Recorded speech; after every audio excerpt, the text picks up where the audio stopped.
for American cricket began in 2021. There he goes into a dive! What a catch! The rise of cricket was celebrated across the country. Now, with big wickets and even bigger hits, the stars of minor league cricket are back and better than ever. Primus goes huge! Don't miss the nation's largest league competing for the biggest prize in American cricket. The Toyota Minor League Cricket Championship returns June 25th. You're watching the Toyota Minor League Cricket Championship, presented by Sunoco.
right now is live.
Welcome back to Silver Star. Today's the matchup between Fort Lauderdale Lions and the Morrisville Raptors. Raptors just coming off a loss against Orlando Galaxy.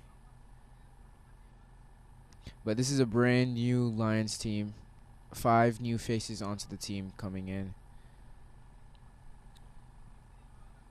All local players except for JaVale Glenn, who has scored a century at this ground a few weeks ago.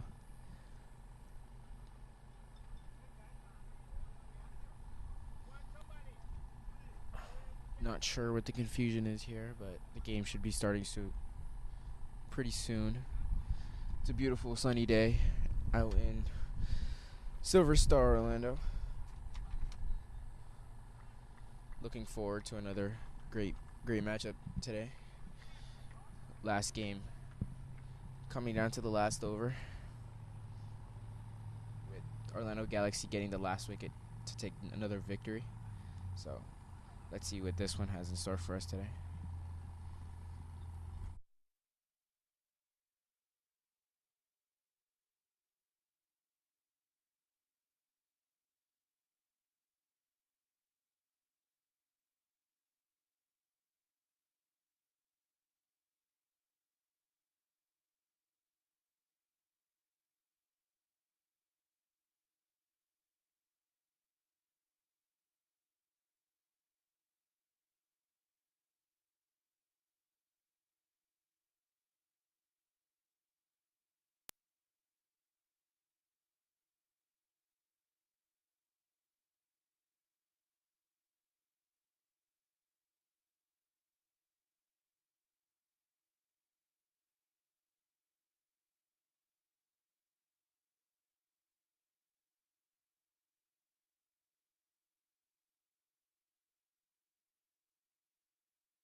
First ball is about to be bowled here today.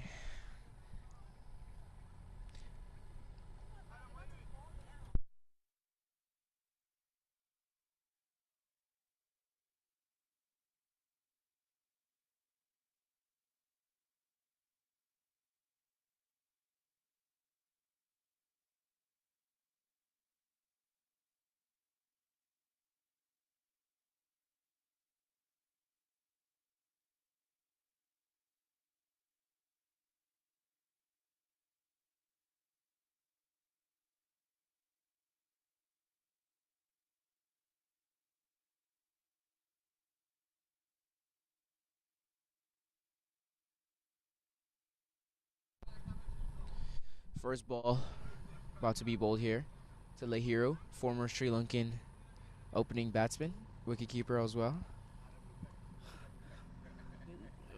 It's very disappointing, Morrisville Raptors. After that loss to Orlando Galaxy, let's see how they go. Coming down the track for a single towards cover. Beautiful way to start. This week is very contrasting because the last game played here between Fort Lauderdale Lions and Orlando Galaxy was a high-scoring game. And now to see that 120 and 150 were defended and both games went close, I really don't know what to expect here. So let's see how this game turns out.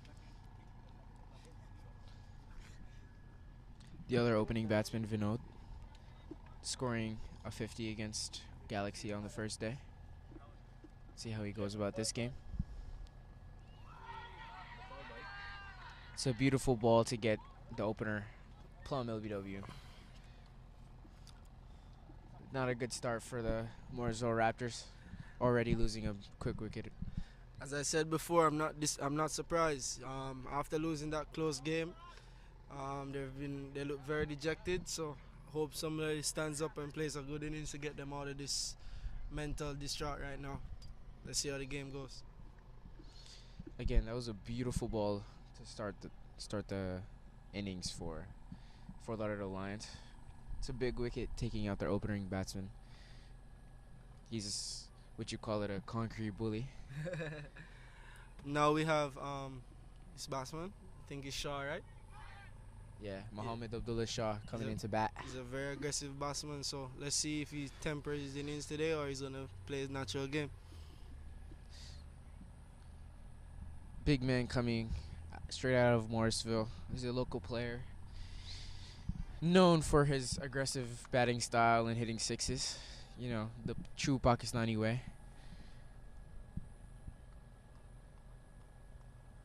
Let's see how he starts off against this pace bowler, who's been bowling pretty well, if I do say so myself. With a beautiful start from the Lions.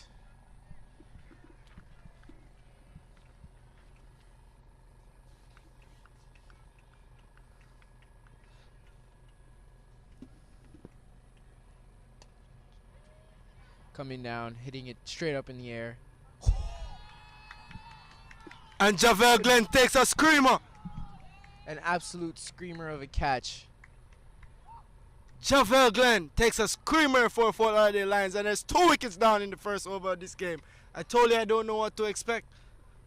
Low scores, high scores, that's a screamer. That's a top 10 catch. I hope they caught it on camera. Unfortunately, I do not believe that we have the cameras to show how good of a catch that was. Running backwards over covers, behind the back, just taking a diving catch. It's a beautiful catch from Javel Glenn. You can see why he has represented CPL franchises in the past. And as a CPL franchise owner, you could see to look for him on your next team, as he's a beautiful fielder, as well as has been scoring many runs, especially on this ground. Boy, as I said, I'm not surprised. Morrisville Raptors looked very dejected after that loss a couple minutes ago, or maybe less than an hour ago, against Orlando Galaxy, and it shows in the power play. They look dejected, not on energy, but losing a close game like that they should have won. It's very disappointing, and you don't have enough time to recover, which can be a good and a bad thing. And right now, they're in a lot of trouble. So let's see how these two international experienced batsmen, one from Sri Lanka, one from South Africa, how they play this situation. Yeah, the new batsman coming in, Obis, played first-class cricket for many years. Got unlucky on the international side, as South Africa had players such as A.B. de Villiers, J.P. Duminy, and Quinton de Kock, so he was unable to make that side. But he has been scoring runs in this competition very frequently, and let's see how he does in this game as well. Shot. It's a beautiful shot, straight over long on for 6. Top shot by Hero Malanta. Can't bowl there to this man. It's a top shot, end of the over. Ends the over off with a beautiful 6. Pure timing. Almost looks effortless.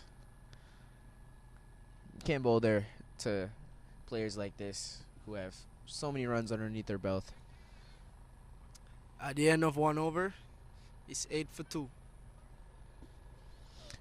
Honestly, it's a very good start from the Fort Lauderdale Lions, taking 2 key wickets early in the innings.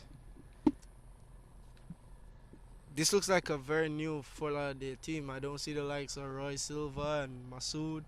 So I guess due to not being able to qualify for the next round, it's good to see youngsters like Elton Tucker and Atul Ayer getting more opportunity to show their talents.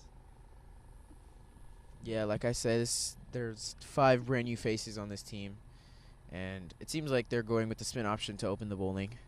Elton Tucker Jr., under 19 player for Lauderdale Lions, has been bowling pretty decent this entire tournament. Let's see what he can bring to the table, bowling to the likes of Jacobus Pienaar and Lahiru. I just really want to see what plan he's going to come into bowl to these two batsmen. especially bowling in the power play up front. Let's see how it goes. Yeah, exactly. Not really of a turner of the ball, but let's see how the pitch plays for him starting off. With a heavy outfield, it can be a plus for the bowlers, but you got to be smart on this wicket, especially depending on the length that you bowl. From what I saw in the 2 games that have been played between Orlando Galaxy and Morrisville, I think as a spinner you want to bowl a little bit slower and back yourself, back your skills. Don't be a very too flat, cause on a wicket like this, that's not turf. It's gonna be very batsman friendly. So if you back your skills, it will hold a little, get a little extra bounce. And I think Tucker, with his height, will get a little bounce. So let's see how he goes against these two. One thing about this field is it's very thick in the outfield. Gets it through covers. Will he get 2? Come back easily for 2. Picks the gap very nicely. It's an easy 2 for the batsman. On a good outfield, that should be 4, but you know, silver star. Very thick outfield. It's hard for those 4s to come by as frequently. Grounds like this, you see more 6s than 4s. That's a good comeback by Elton Tucker. It's beautifully bowled. Not sure if you could see, but the ball is drifting out slightly towards the left-hand batsman. Not much you could really do with that. So it's well defended.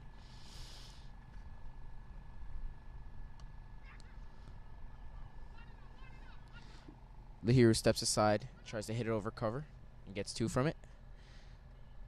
Good piece of batting from Lahiru, trying to move his way around in the crease to score some runs.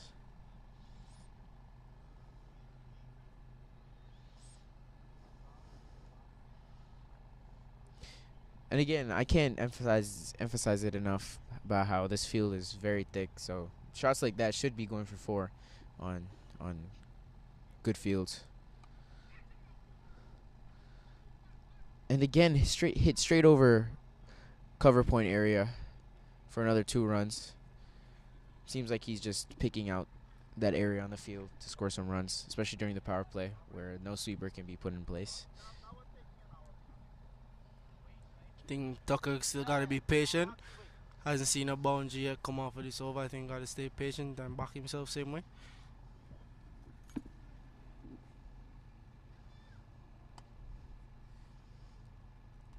Swung across the line, straight towards long off for a dot ball to end the over. It's a good over by Elton Tucker. I'd take that if I was the one bowling as well. So as I said before, I don't see any Roy Silva, no Maxu, no Shamari Brown. So as I say, it's a new look for the Lions. As I say, I love the fact that I see youngsters given an opportunity to show their talent and some new faces. It's always good to be seeing others get an opportunity to show their talent on such a platform such as minor league cricket in its second year, looking and only getting bigger and better. Only hearing positive reviews about minor league cricket, so it's very good to see.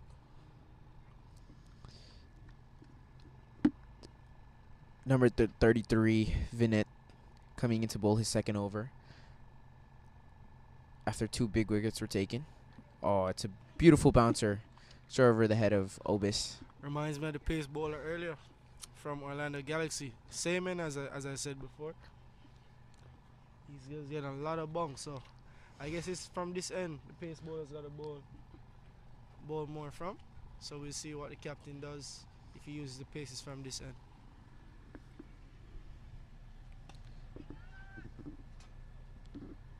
Oberspinner just gets it over the hill of Javel Glen. Doesn't look as he is in control of that shot. Looking to play his natural game still, even though his team is 2 wickets down in the power play. Yeah, just chipped over the long off's head. The mid off's head, sorry. For just 2 runs.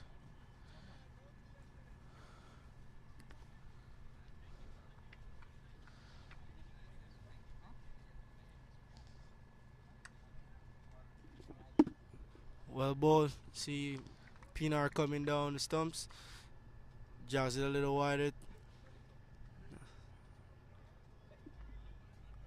So under edge, going straight towards third man. Well bowled from Vinet. What do you think is a par score on this wicket? Because I'm really confused. It looks good for batting, but I believe the bowlers bowl well on it. You can restrict batsmen and force them to play unforced shots like I saw in the game previous, which is a low-scoring, tight game. Honestly, it just depends how the batsman bat. You know, the ball is not terrible. And that's a shot by the hero. Another strength of his. He's been seeming to love to do that. Coming at the pace bowlers, meeting it on the half volley. That's a brilliant shot over mid-off for 4. Coming down the track, hitting it beautifully. Again, can't emphasize.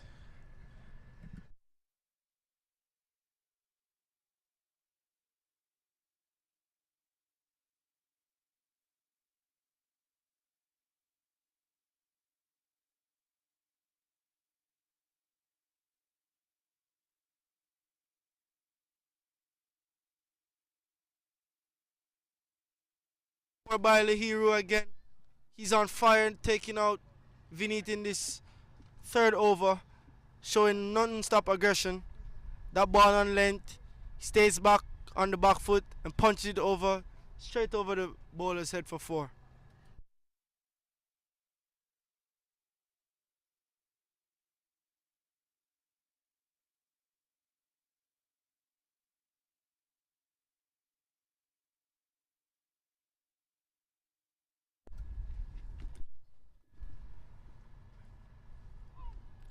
Good comeback by the bowler.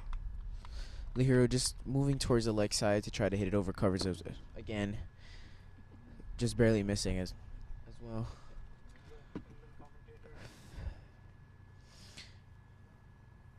The hero just taking on the opening bowler again. This over, getting 2 consecutive boundaries. He's been batting pretty well. Let's see if he could score another 50 here today.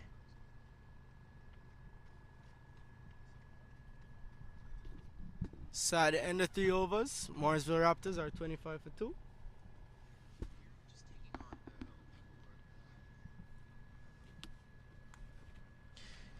Elton Tucker Jr. coming into bowl his 2nd over, taking on Obis Pienaar.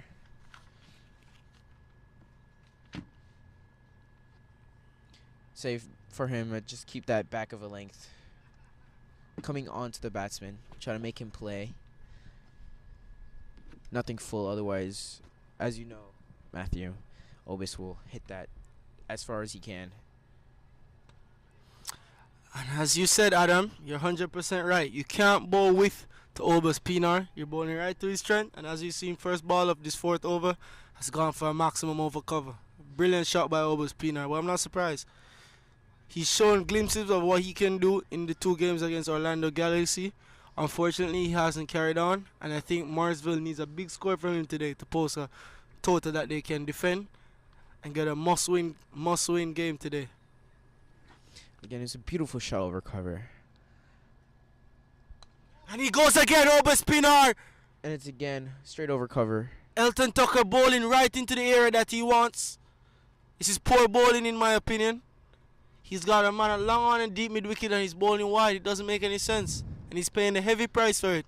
He's under pressure now. 12 runs, 2 balls. How is he going to respond? Back-to-back 6s over cover from Obis. It's not an easy shot to play, but his timing is just so precise. It's almost effortless from him. And he goes again off the back foot. Obis Pienaar is on fire here. 16 off the first 3 balls of the 4th over.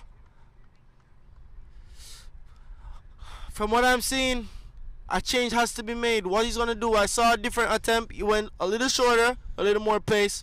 But I think the batsman got one up on him here. 16 off the over. Will he go for a big over here in the power play, or will he play it safe? Already winning the over mentally so far. It's a key over in the game, as he's single-handedly taken all the pressure off of Morrisville Raptors. That's a better line, especially with that deep cover out on the boundary. That's a single here. 2 balls remaining in the fourth over. I mean, it's a good comeback, but he should be bowling those balls more consistently. It's a very good length. It's not much you can really do on it except for just hit it towards the sweeper area. As I saw in his first over, I saw Lahiru taking a liking to him. 2 balls left. Let's see how he'll finish. It seems Elton Tucker is the bowler that the two batsmen are trying to take on target for runs. And it's the first dot of this over. Let's see if he can close it out with another dot. Just the ball out, and Lahiru just taps it towards short mid wicket for a dot ball. If I'm Elton Tucker, I want a lot more deliveries just like that.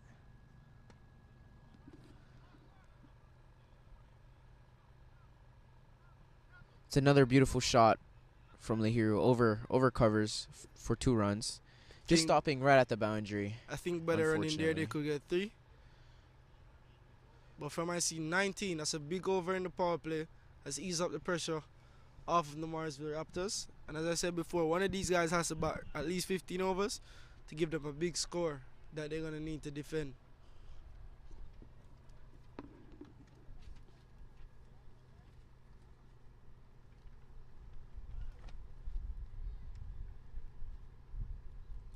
So after 4 overs, the score is 44 for 2.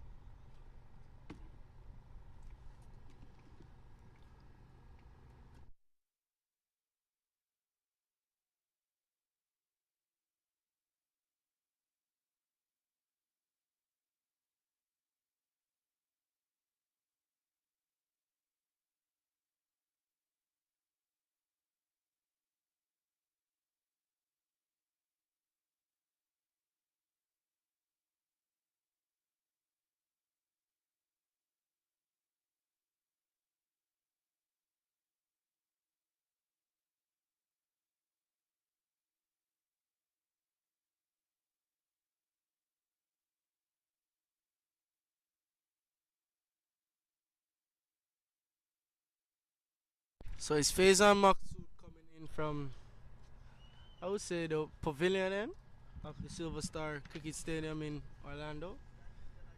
And he's closer to the pavilion. And from what I've seen in the previous 2 games, it's the more favored end that the pace bowlers have been getting success. It's the first time I'm seeing him in minor league this year for Fort Lauderdale Lions. So let's see how he goes.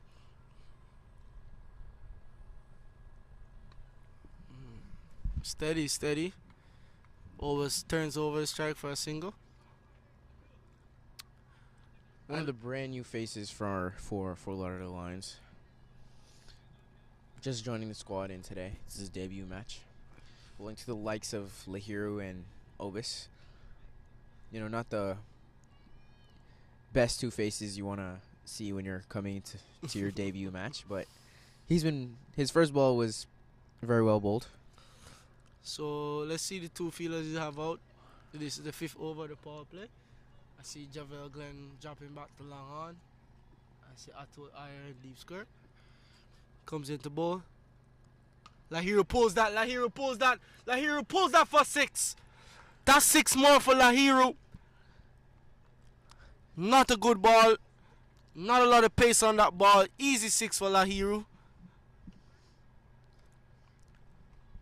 Such beautiful timing again. It seems so easy for him. Just picked up the length and hit it beautifully over cow corner for 6. T20 cricket amazes me. Morrisville are under pressure, losing 2 early wickets. Now they look like they're controlling the power play. Let's see how it comes into ball again. And Lahiru goes again. Doesn't seem to get all of it.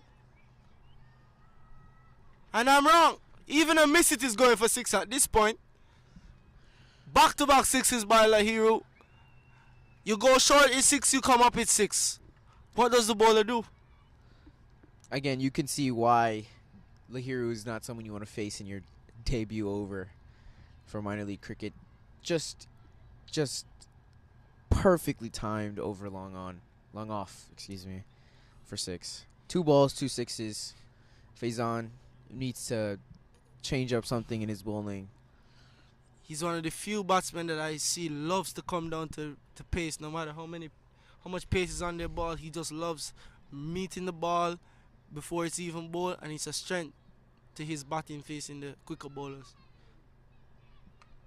Backs away, Lahiru gets the ball through point. They look for one. Turn again, Lahiru comes back for the second. That's very good running. This is good cricket from the Morrisville Raptors. Even though they were under pressure, their 2 senior batsmen have stood up and put back the pressure on Fort Lauderdale Lions. How will they respond? Lahiru has been batting beautifully these last 4 or 5 overs. It just seems so easy for him, and he's been putting the team on his back, releasing all the pressure. It seems he's been doing it pretty successfully. That's a better ball tucking up Lahiru, but he's still able to hit a single. I just said I've been really impressed with him. He scored a half century in the first game against Orlando Galaxy yesterday. Didn't come off the mark today in the first game, surprisingly, but that's cricket, and he's looking to make a vengeance and get a big one for his team. So much experience coming from the Sri Lankan side Lahiru brings to the Morrisville Raptors. And you could see that experience playing off in these games with some of the underexperienced bowlers. Oh, shot over spinner. He plays that shot so well. I haven't seen anybody bowl short to him and he hasn't capitalized. I think it's one of his favorite shots. And that's the end of the over. It's another big over for the Fort Lauderdale Lions. This power play has become gold for Fort Lauderdale Lions. At the end of 5 overs, Morrisville Raptors are 64 for 2. I have some bad news for you fans. It looks like the rain is on its way. So hopefully it's just a passing shower.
Sorry for that delay. Atul Iyer comes in and his first ball has been hit straight back over his head for 4.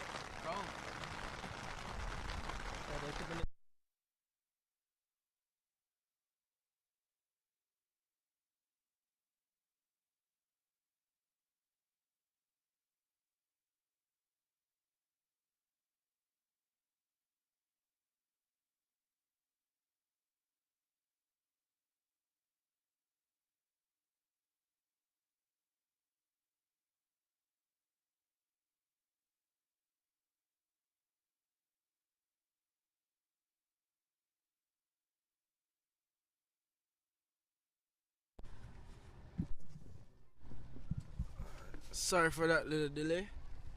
It seems that we had a little passing shower. You just have to move it.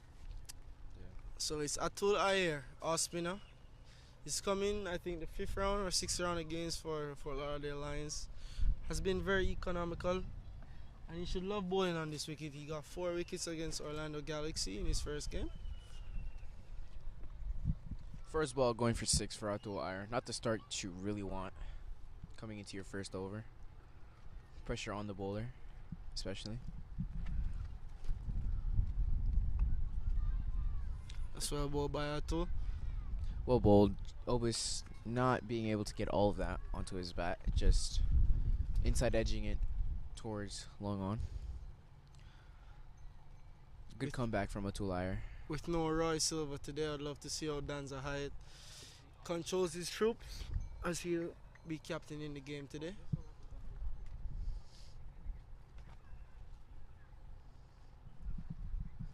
It's an off spinner going towards the left-hand batsman, obviously coming away. The hero comes down the track and just tucks it away for just a single. It's well bowled by Atul, seeing him coming down the track. Not really forcing him to play any shot, but very smart from the hero for just taking a single off that. Although not being able to fully play his shot, still getting that single from it.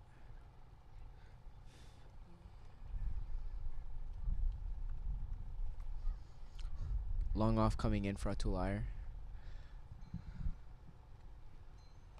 Oh, that's brilliant by Oba Beautiful Spinar. shot. Coming across off stump, taking away that room where the bowler's trying to tighten away from him, and comes and scoops it over square leg for 6.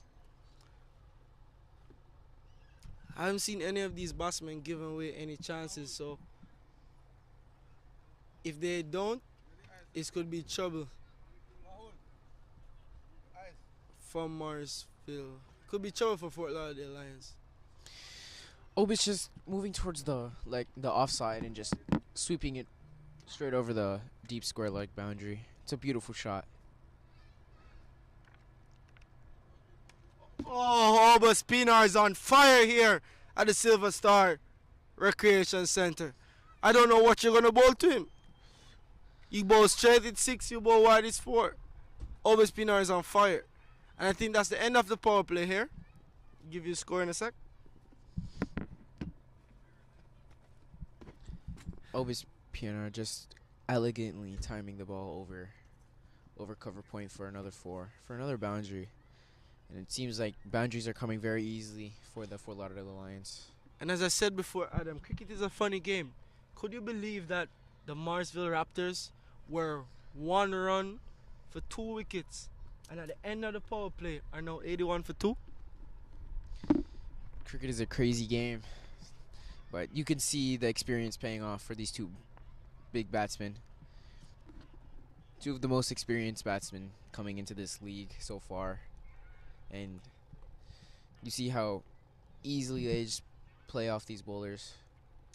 And as I said before, it's very hard on a contrasting game to see this team struggle to make 125 runs against the Galaxy earlier.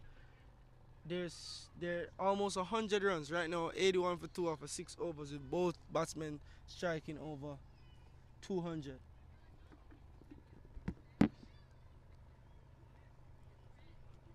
I'm ready to see some more 6s, if you're asking me.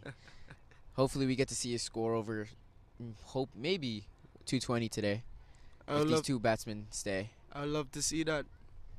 Got a few fans here sticking around. I see the Orlando Galaxy team celebrating their victory earlier against the Morrisville Raptors, sticking around and supporting and watching the beautiful minor league cricket on a Sunday.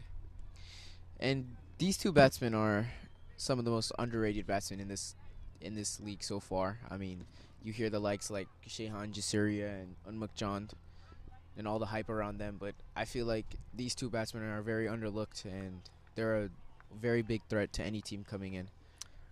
I agree with you, Adam, but let's be fair. Morrisville Raptors probably has played the least games this season as a team in minor league, especially last week. These 2 teams were supposed to play a doubleheader in North Carolina, but due to COVID, they opted out, and now we have one of the games, and we're grateful to have one of the games for both teams to get an opportunity to get some points at the back end of the season. new bowler coming in today. Manas, local player from Fort Lauderdale, coming into bowl to Lahiro. That's a dot ball. Surprised. End of the power play. Let's see if Fort Lauderdale can jog back this game. Both batsmen eyeing 50s, and hopefully they'll be looking to get a big one here. And if you're Fort Lauderdale, these dot balls are golden for you. Lahiro goes. Passes the bowler. Strong strike, hitting the ball on the full. Still showing intent. Not laying up. Same aggression he's showing after the power play. Fort Lauderdale Lions are under pressure, and how they need to break this partnership fast, or it could be very ugly here at Silver Star Recreation Center. The ball hit that straight. There's not much you can really do as a fielder. You just have to watch the ball fly by, going for another boundary.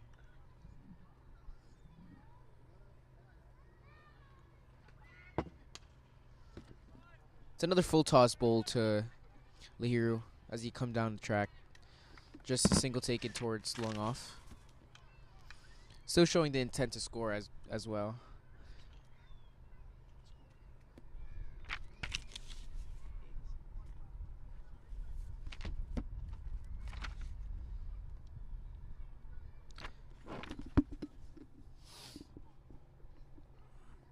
Lahiro is now 1 away from his 50. He's at 49 off 23. It'll be interesting to see how this pitch plays after a little bit of rain.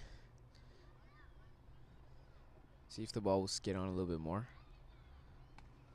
That's a better ball. That's a better ball. I think I've been disappointed with Fort Lauderdale's power play bowling. So it's on fact, I believe, if the spinners or whoever they put in charge of bowling the middle overs to job at this game. Because right now they're under a lot of pressure with the team scoring almost 40 runs and over, if I'm correct.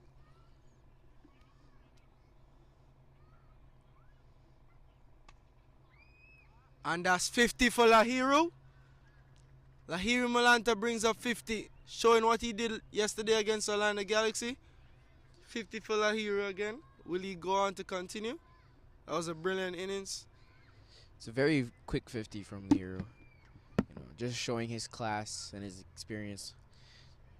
All it took was just 2 games, and on the third, showing his intent to score, showing his greed to win this game for his side.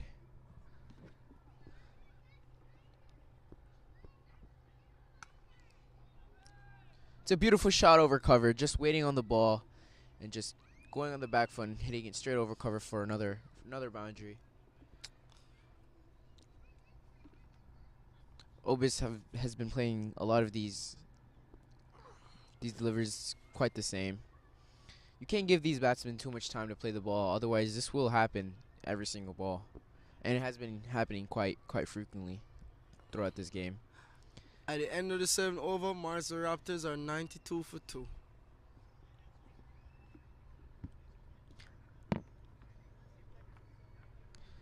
It'd be quite interesting to see who the Fort Lauderdale will bring in to bowl this next over.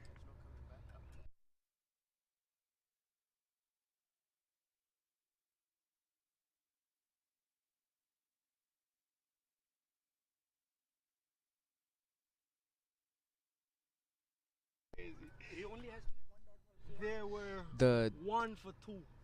the And they captain. came out and just played bonkers. Oh, they only lost 1 wicket? 2.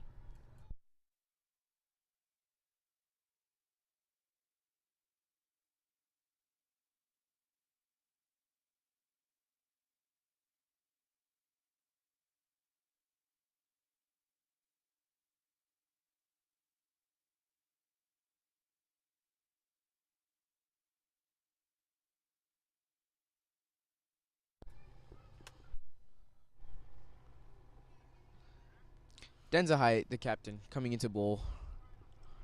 Not pleased with how his bowlers are bowling, so he said, let me just try to do this myself. Trying to lead from the front. But it'll be kind of interesting to see how he bowls to these 2 batsmen as he comes in as, just a medium pacer. but he varies his pace a lot. He's been bowling pretty good this entire tournament. It's a beautiful shot over cow corner for another boundary. And as I've said before, these batsmen are set and they're not looking to stop. Both batsmen are looking at big score and their intent is clear. It's too easy for Lihiru. Just boundary after boundary, every single ball. I mean, if you're Danza Hyde, you're not really pleased with that length either. I feel like that's too much of a easy ball to just hit. The ball is just screaming, hit me. And that's what he did.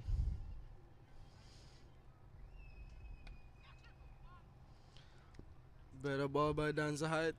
It's said to see a lot of slow balls from Danza Hyde. I think he has been on the ball by Fort Lauderdale Lions in previous games. Has a lot of experience playing a lot of first class cricket for Jamaica and West Indies. Not known for his bowling, but from what I've seen in previous games, I think he could be a cunning bowler. He has a big challenge facing two set batsmen in Obas and Lahiru. Was set looking for a big score for the Morrisville Raptors. Although he's not the quickest bowler, he does use his brain a lot when he's bowling, and you could evidently see that when he's bowling. Brilliant ball by Danza Hyde. As I said before, expecting to see a lot of cunning bowling, slow balls, cutters. And maybe that will be the trick to break the partnership, which I believe is close to 100 so far.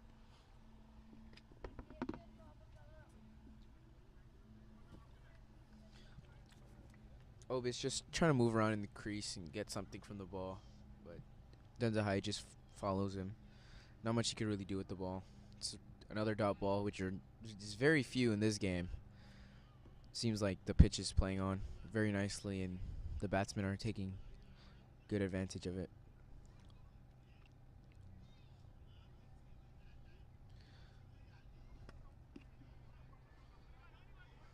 Brilliant bowling by Danza Hyde, following over spinner outside off stump, taking away the room for his hands. Obis just looking to hit the ball more towards the leg side, you know, his strong area. But Danza Hyde just following him nicely in the block hole, unable for him to hit the ball.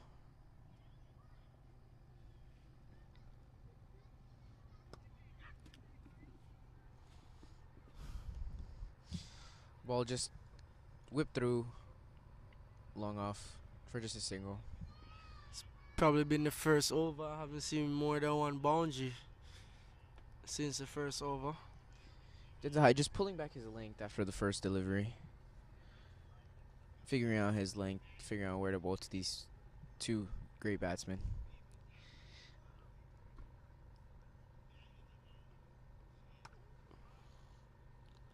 Well bowled again from Danza Hyde. Brilliant Cut over. straight to point for another dot ball. Brilliant over by Danza Hyde.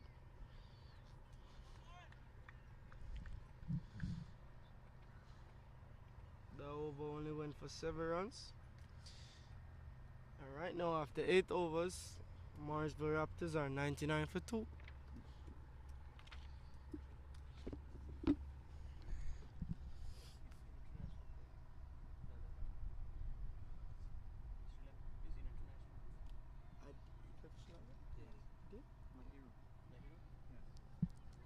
Atul Iyer coming in to bowl his second over. It's an interesting decision coming from Danza, the captain, as his first over went for quite a bit of runs. But let's see if he can figure out his bowling this over. So goes for less runs.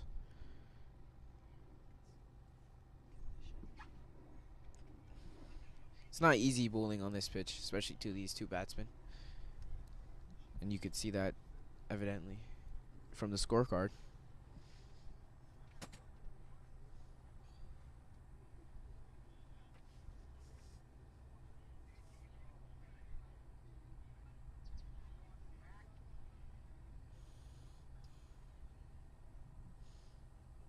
Again, it's just Lihiru on strike, the lefty.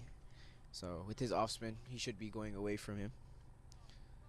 And it's not the power play anymore, so he has the field set in place to kind of get him to bowl, to play where he wants. Sorry.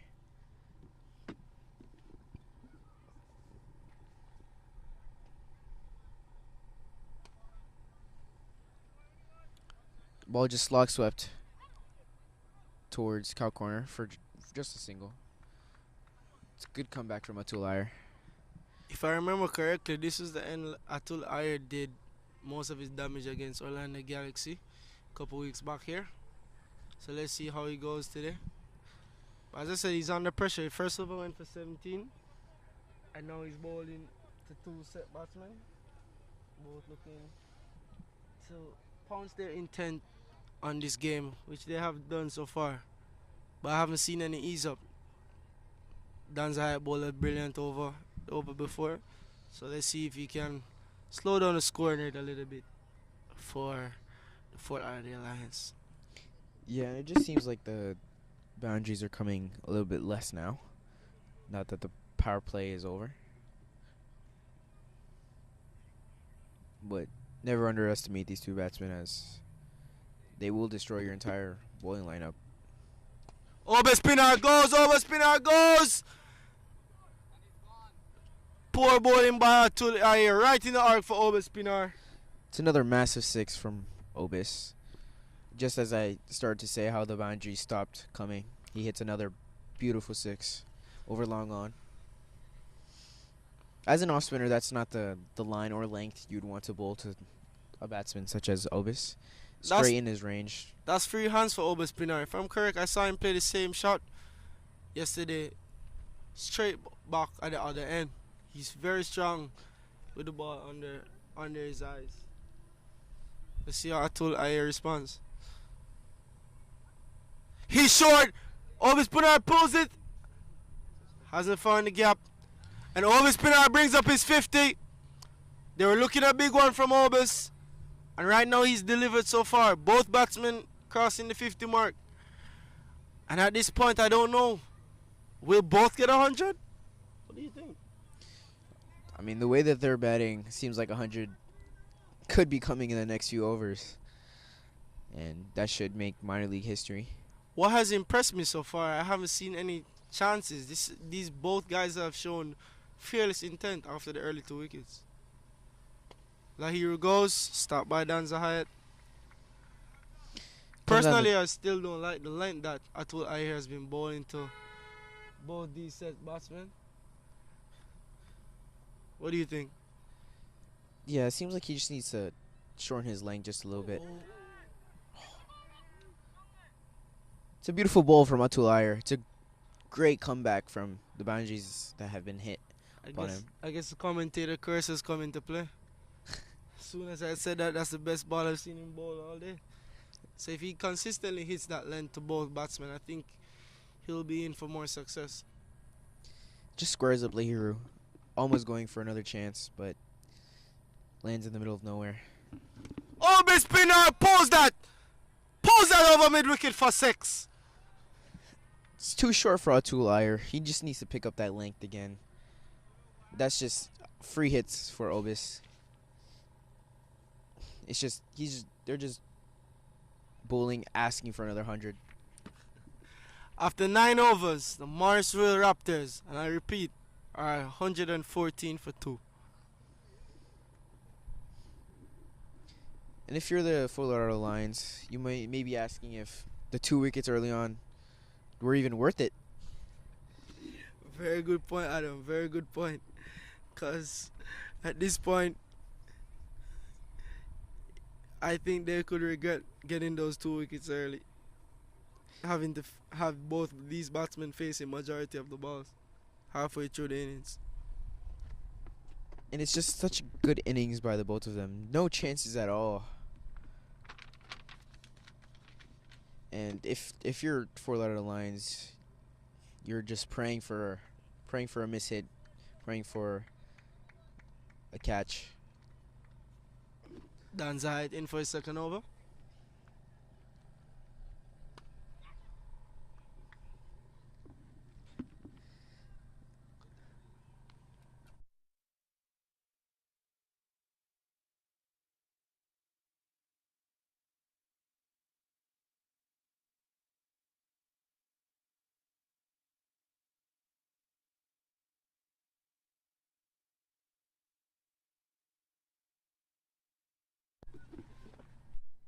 As I said, I'm very impressed with Danza Hyatt so far. He's only gone for one boundary and he's the only one bowling with a plan. And again, the commentator curse has come into effect. As I've come to compliment somebody, it's either they have disappointed me or proved me wrong. I need to watch the cricket more. But Obi Spinner is still on fire. It's very hard to bowl the Obi Spinner set. And when you're not bowling to Obi Spinner, you're bowling to Lahiro, his set. Right now, Fort Lauderdale Lions have to be praying for a bad shot coming from one of these two, and I haven't seen it. Pulled his length back for some reason, and Obis is just so good at that shot. But sometimes you just can't get it right. And if you're for the lines, you're just praying that he doesn't. Good comeback from Danza Hyatt. Still no sign of a wicket here.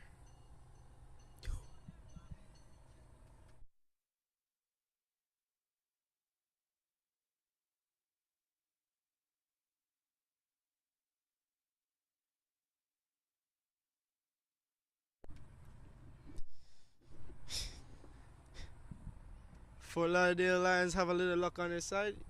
If I was right, previous ball they had 6 fielders outside of the circle. Umpires missed it. Let's see if it brings any luck. A hero goes, this beat fine leg. That's a very good stop at fine leg. Restricting it to a single.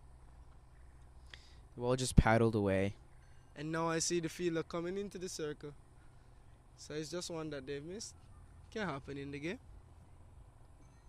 Luckily the batting team didn't pick up. Let's see if Danza Hyatt can close out this over strongly.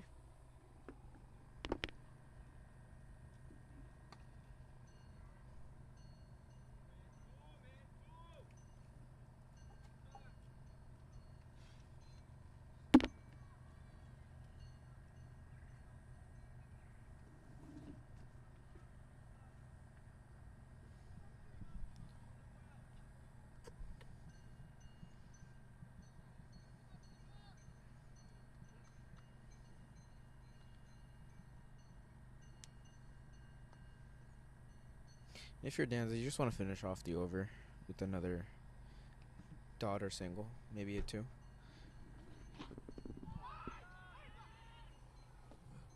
Very well bowled by Danza Hyatt. As I said, he's the best bowler so far for Fort Lauderdale Lions.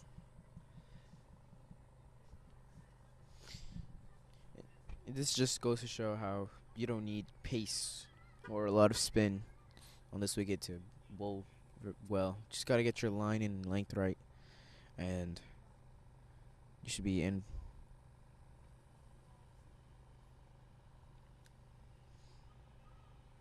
Danza just showing his experience here. Bowling. Not going for as many boundaries as the rest of his teammates. And if you're Danza, you're just hoping one of your teammates also bowls just as well as you. It's very good to see the sun out. Had a little passing shower a couple minutes earlier. And we're halfway through the second game at Silver Star Recreation Center. Morrisville Raptors are in a very poor position after the horrendous start in the power play. They're 123 for 2 after 10 overs. I see Javel Glenn, young leg spinner, known for a brilliant season for St. Lucia. And I believe, again, as I said earlier, Danza Hyatt's been under bowl. I believe Javel Glenn has been under bowl. Leg spinning T20 cricket is a very big asset. So let's see how it goes. Starts with a half chaka. Bowling that type of delivery, you're surprised that it hasn't gone past the markers for a boundary, but it's just stopped in the grass for just a single. Between me and you, I wouldn't be surprised to see Javel Glenn do well on a wicket like this. Hearing from Jamaica, He bowls a leg spin that's very flat. On a wicket like this where the bounce is inconsistent, he can use his height on this wicket and be very effective. And I think for Lauderdale Lions will love that. Glenn into Pinar.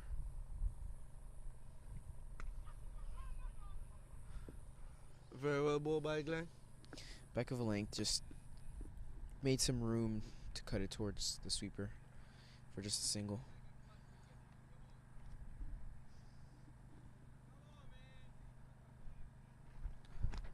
Javel Glenn must be consistent with his line and length if he wants to take any wickets or even have any dot balls being bowled. Runs have not come easy at all. Not runs. Wickets have not come easy at all this entire game. Just 2 in the power play, and then after that, it's been just devastation. Javel Glenn breaks the partnership. Javel Glenn breaks the partnership. As I said before, I think that's a brilliant move bringing him on. I think he'll do well on this type of wicket. Bowling into the wicket with inconsistent bounce, and he's broken the partnership. So well played innings by Lahiri, and it sadly has come to an end. That's the 3rd wicket down in this game. Very good catch on the boundary. Let's see if this is a start of a collapse or a slowdown of the innings. Cricket is just such a crazy game. Seeing Lahiri just demolish all of these bowlers, and then Javel Glenn coming in with a half tracker and taking his wicket.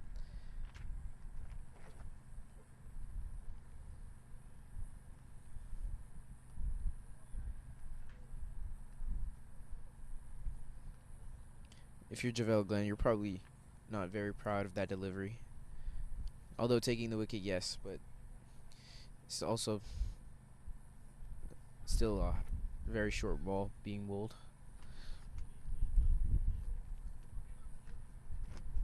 But a wicket is a wicket, and it's a very big wicket for the Fort Lauderdale Lions. Lahiri just tearing up their side, but it's a big breakthrough. So hopefully for them it could be a collapse or just a short of just runs. New batsman in. New USA international. Shiva Kumar. Represented the US recently. In the T20 qualifiers, they played in Zimbabwe. Only playing 1 game. Let's see how it goes today for Morrisville Raptors.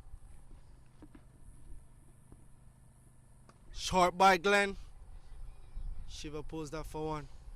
And it goes back to Adam point. These are half trackers, but I'll be honest with you. Glenn looks more effective because of the inconsistent bunks. As I've seen the game previous before, a lot of batsmen were out pulling and hooking shots and had no control over it because of the bunks. So maybe these half trackers are a beauty in disguise. You never know. Yeah, you could be very right about that. Obviously, it has been working because Lahiri gave up his wicket on a half tracker. Javel Glenn looks very confident now getting that wicket. Let's see if 1 wicket can bring 2. Seems like that wicket just boosted his confidence a lot because he's bowling a lot better lengths, bowling quicker.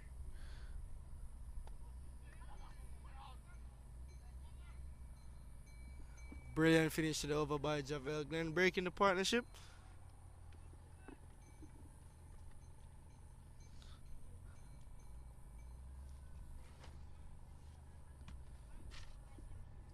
No boundaries from that over, I believe. I think there's only been 2 or 3 of those overs for the Fort Lauderdale Lions. Only 4 runs coming off that over. Brilliant over by Javel Glenn, slowing down the run rate. And after 11 overs, Morrisville Raptors are 127 for 3.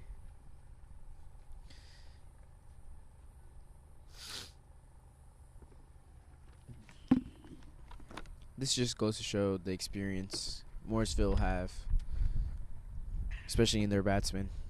Even being down 1 for 2 in the first over, coming back and scoring 70 runs for the next 5 overs.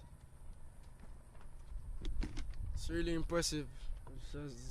So it's a very impressive feat. And as I say, it's T20 cricket. It can change. One over can just change the momentum. One good catch, one big over.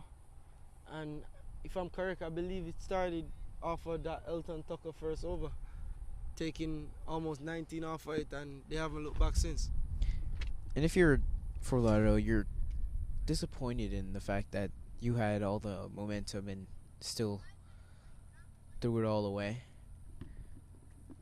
and just allowing Morrisville to build their momentum up until the 11th or 12th over.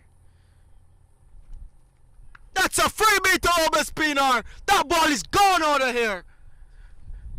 It's a massive 6 from Obis.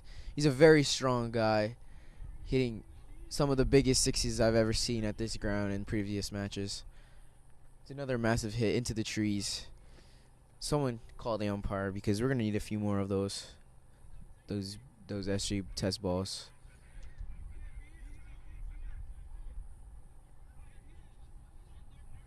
I'm still in shock at that 6. I remember he hit one off the back foot yesterday that went over the parking lot. He hits them for fun. It just shows the strength of Obis and the timing as well. Although he has a lot of power in him, he still has beautiful timing. And it goes back to your statement earlier. I agree. It's sad that these guys have only had, up until this weekend, only 5 games to showcase their talent.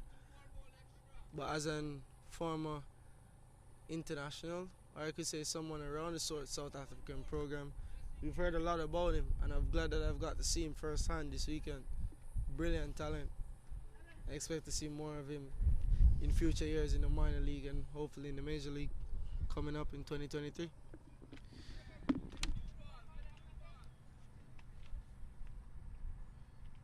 Yeah, and I can just emphasize how flawless his batting has been this entire innings. Seems like everything he hits is just gold and just goes for 6 or 4.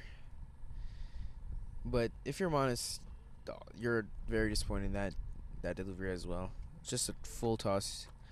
The ball is just screaming, hit me, and that's what he did with a lot of power, losing the ball.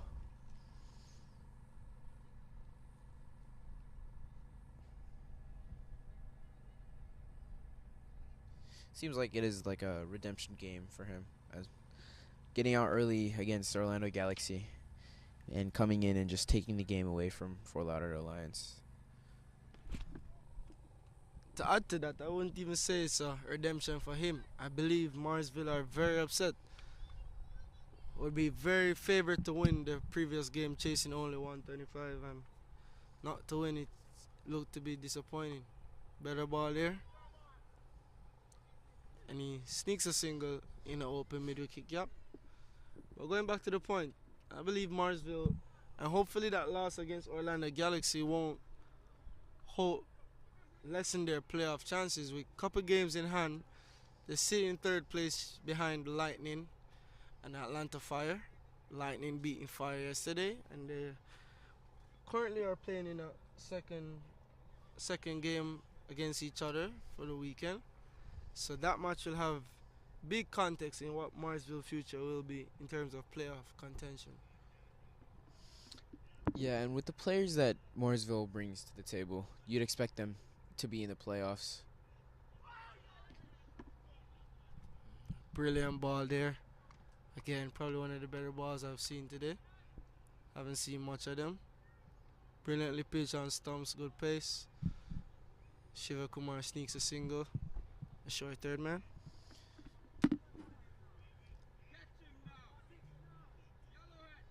It's interesting seeing Shiva Kumar coming in so early in the batting lineup for Morrisville.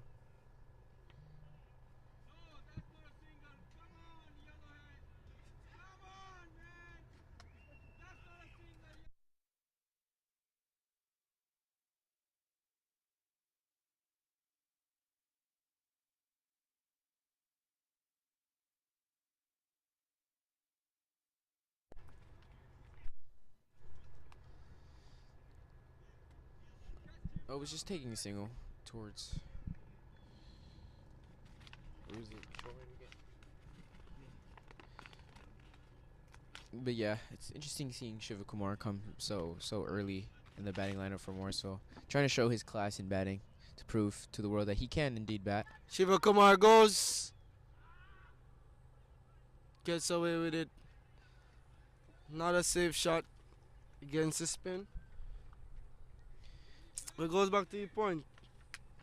If I remember correctly, he bat number 5 for the USA in the lone game that he represented them. So, playing in minor league, I think his team will expect more of him with the bat. So far, he hasn't shown that. So maybe today is the day that he gets a big score for Morrisville Raptors and for himself, with a lot of important games coming up. Interesting shot selection for Shiva Kumar. Just top edging the ball towards deep mid wicket. Well ball. Just a single. To end the over. Not a bad over in my opinion, apart from that 6. If Fort Lauderdale can control these loose deliveries, I could see them potentially stopping the double 100 from being scored for the Morrisville Raptors side.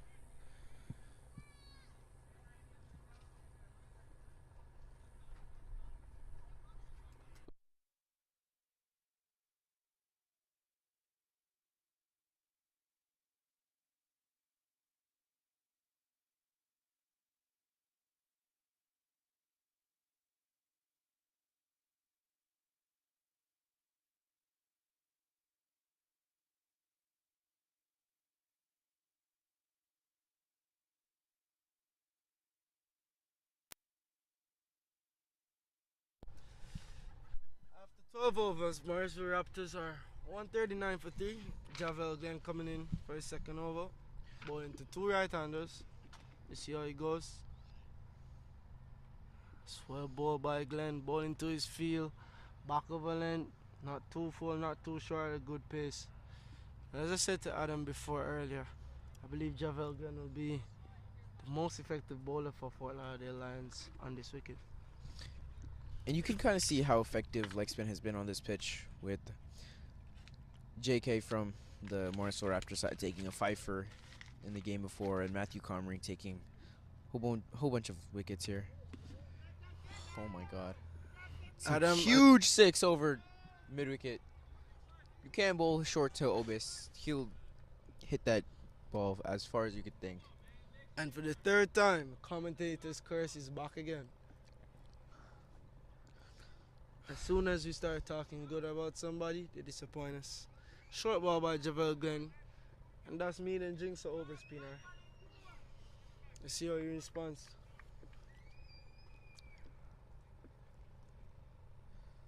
Javel Glenn into over spinner.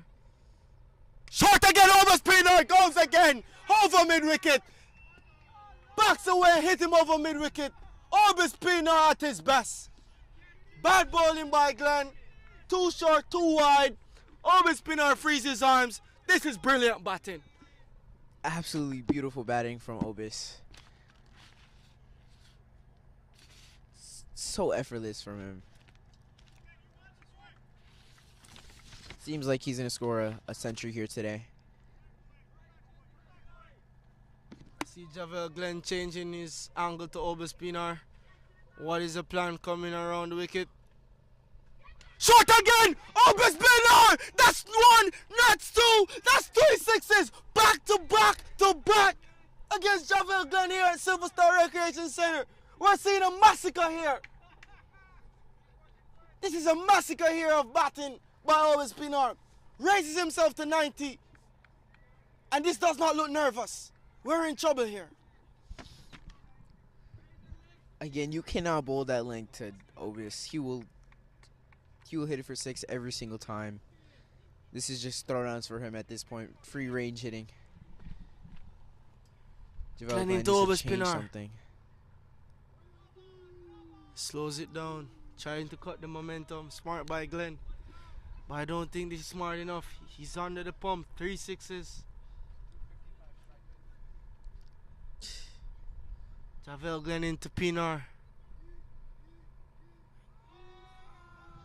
Smart by Glenn, slowing it down. Javel Glenn just trying to see what Obis will do. by faking his delivery.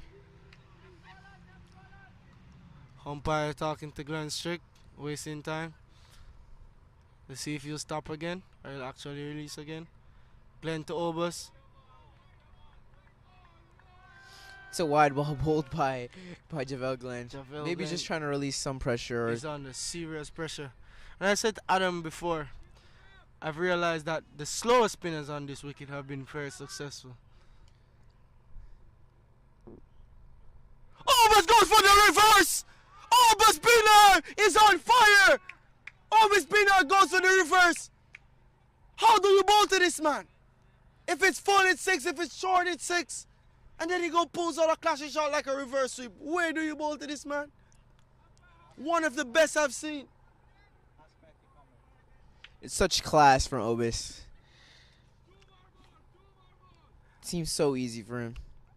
As I said, I'm disappointed in the Fort Lauderdale Lions. Have not done their homework. I believe Glenn is bowling too quick.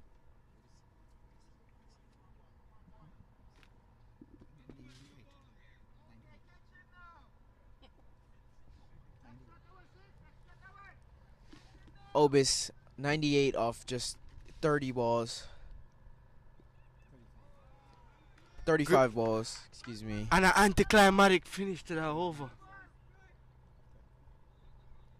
94 off 35 for Obus, hitting so many 6s, so many 4s. And I'll help you out there, Adam. Obus has hit 9 6s and 6 4s at a strike rate of 261. Batting with a strike rate like that can almost compare him to Rakeem Cornwall himself. Two massive people hitting massive shots. I'm telling you, this is one of the best innings I've seen so far in the minor league. I've seen guys like Shandapal Henry score back-to-back hundreds. I've seen Rakeem Cornwall demolish bowling. I've seen Shehan Jayasuriya and Unmak Chan score big runs, but this innings by Obus Pinar has been nothing but savage. And that's the word, savage. He's targeted all bowlers, hit it 360 around the park, and if I'm anybody watching, I wouldn't want to bowl to this man. Could almost say he's looking like fellow South African player A.B. de Villiers himself. He hit it right on the mark. I agree 100%. I think this is a new bowler coming into the attack. Yeah, it's Shoaib Saeed coming from the DC area. If I'm correct, I think Mr. Saeed played in the U21 tournament for DC Hawks. He just came back from Houston along with me, representing that DC Hawks side for the under 21. I think they were coached by Empire State player Adil Bhatti. Yeah. Nice to the young team they're building over there in DC. Hope to see a lot of those players make it into the minor league. Could this ball Obus Pinar goes! Century for Obus Obus Pinar PNR. scores a big 100 here at the Silver Star Recreation Center. Obus Pinar, remember the name, has scored a big 100 here for the Morrisville Raptors. Beautiful under pressure 100. when his team needed it most. Brilliant innings, and the crowd has recognized how important that innings has been. Brilliant knock, I say again. Any words, Adam? One of the cleanest hundreds I've ever seen in my entire life, especially coming at a level like this. He goes again! It looks out! It looks out! And that's 100 and out. Obus Pinar goes. Just as I was saying, no flaws to his innings. Gets out on the back of a linked ball, straight down the throw of the long off fielder, Atul Iyer. If you're Atul Iyer, you're praying the ball doesn't jump out of your hands. But it's well taken in the end. And Morrisville Raptors are 4 down. Jacob Obus Pinar. Brilliant. Excellent, outstanding. You choose the adjectives you want. That innings was at the highest caliber of power hitting, stroke play, just intent from ball one. from 0 to 100. Oberspina was brilliant. And you could just see the class, him just moving across the offside, hitting it towards deep square leg, hitting it over mid wicket, hitting it over covers for 6, even straight back for 6. This man is just an unbelievable player.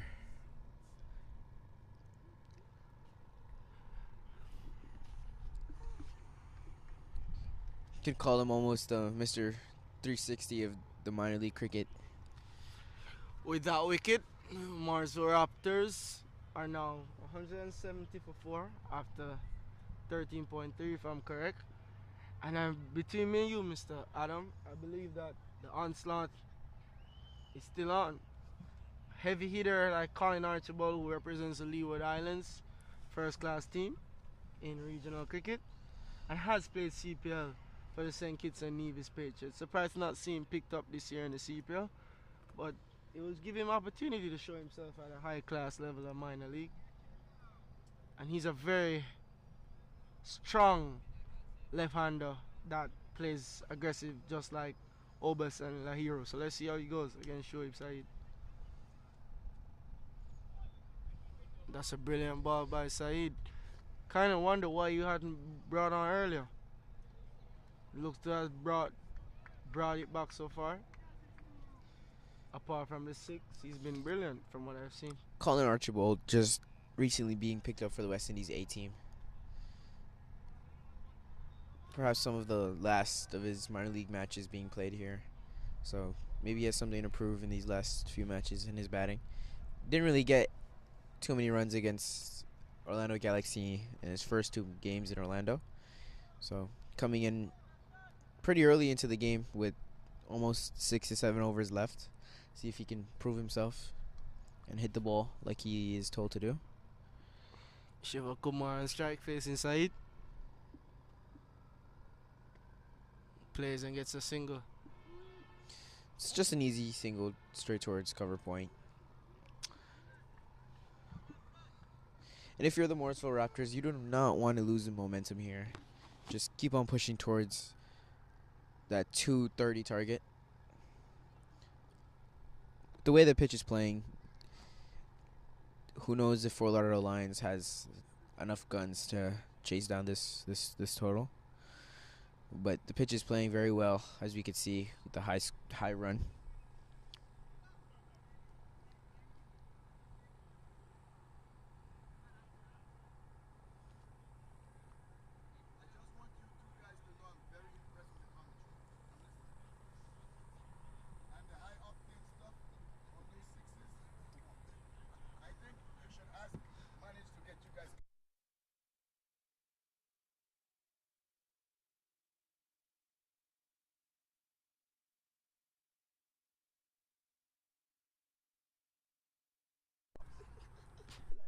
Yeah, he was like, you commenting? I was like, yeah. He's like, call you later. He's like, you're doing good. I was like, Denza High coming into bowl from the pavilion end. stroke by Shiva Kumar. Only picks up a single. Danza Hyatt will come in. He got 2 overs left. Has only gone for 17 runs from his 2.1. Right now, he probably is looking to restrict Morrisville Raptors on about 220, 230 in these last couple of overs.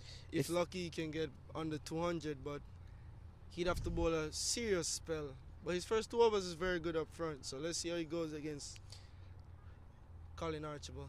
If you're Fort Lauderdale, you are breathing a temporary sigh of relief seeing both of the brutal hitters from Morrisville out. And Colin Archibald strokes it down to Javel Glenn at long on. Picks it up and gets it in for a single.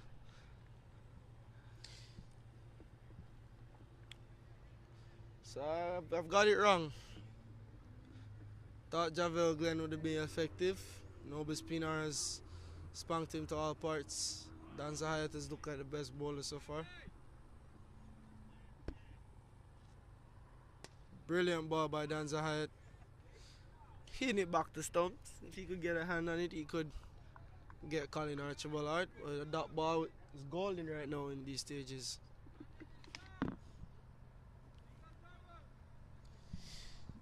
As you can tell, it's gonna be a very high run chase for the Lauderdale Lions.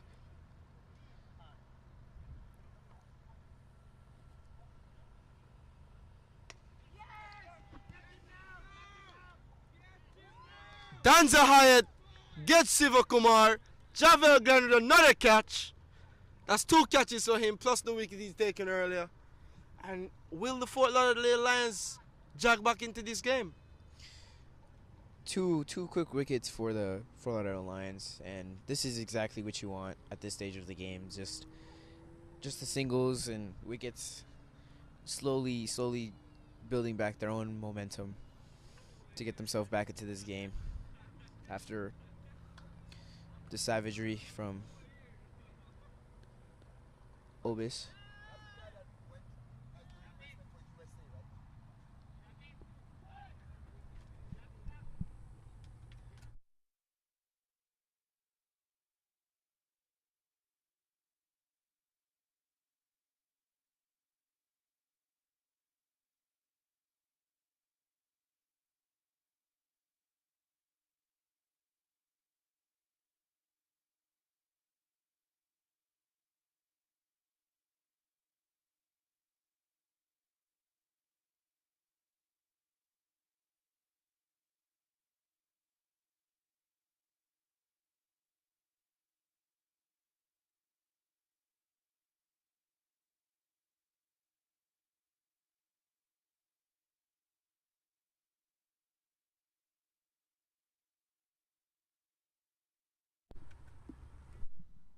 So now in one of the best youth players from Morrisville in the past week, Ram Padke. Singer there for Colin Archibald. And it's good to see Rowan back into the team. I didn't see him in any of the Orlando games, and it's probably understandable playing 4 games in 4 days in a hectic under 21 youth tournament where his batting was outstanding, scoring I think 2 half centuries and a couple high scores for the Morrisville Raptors. Ron Futke is definitely a player you want to look out for, especially in his batting. You know, he's been scoring a lot of runs. He's in form. Very class batsman.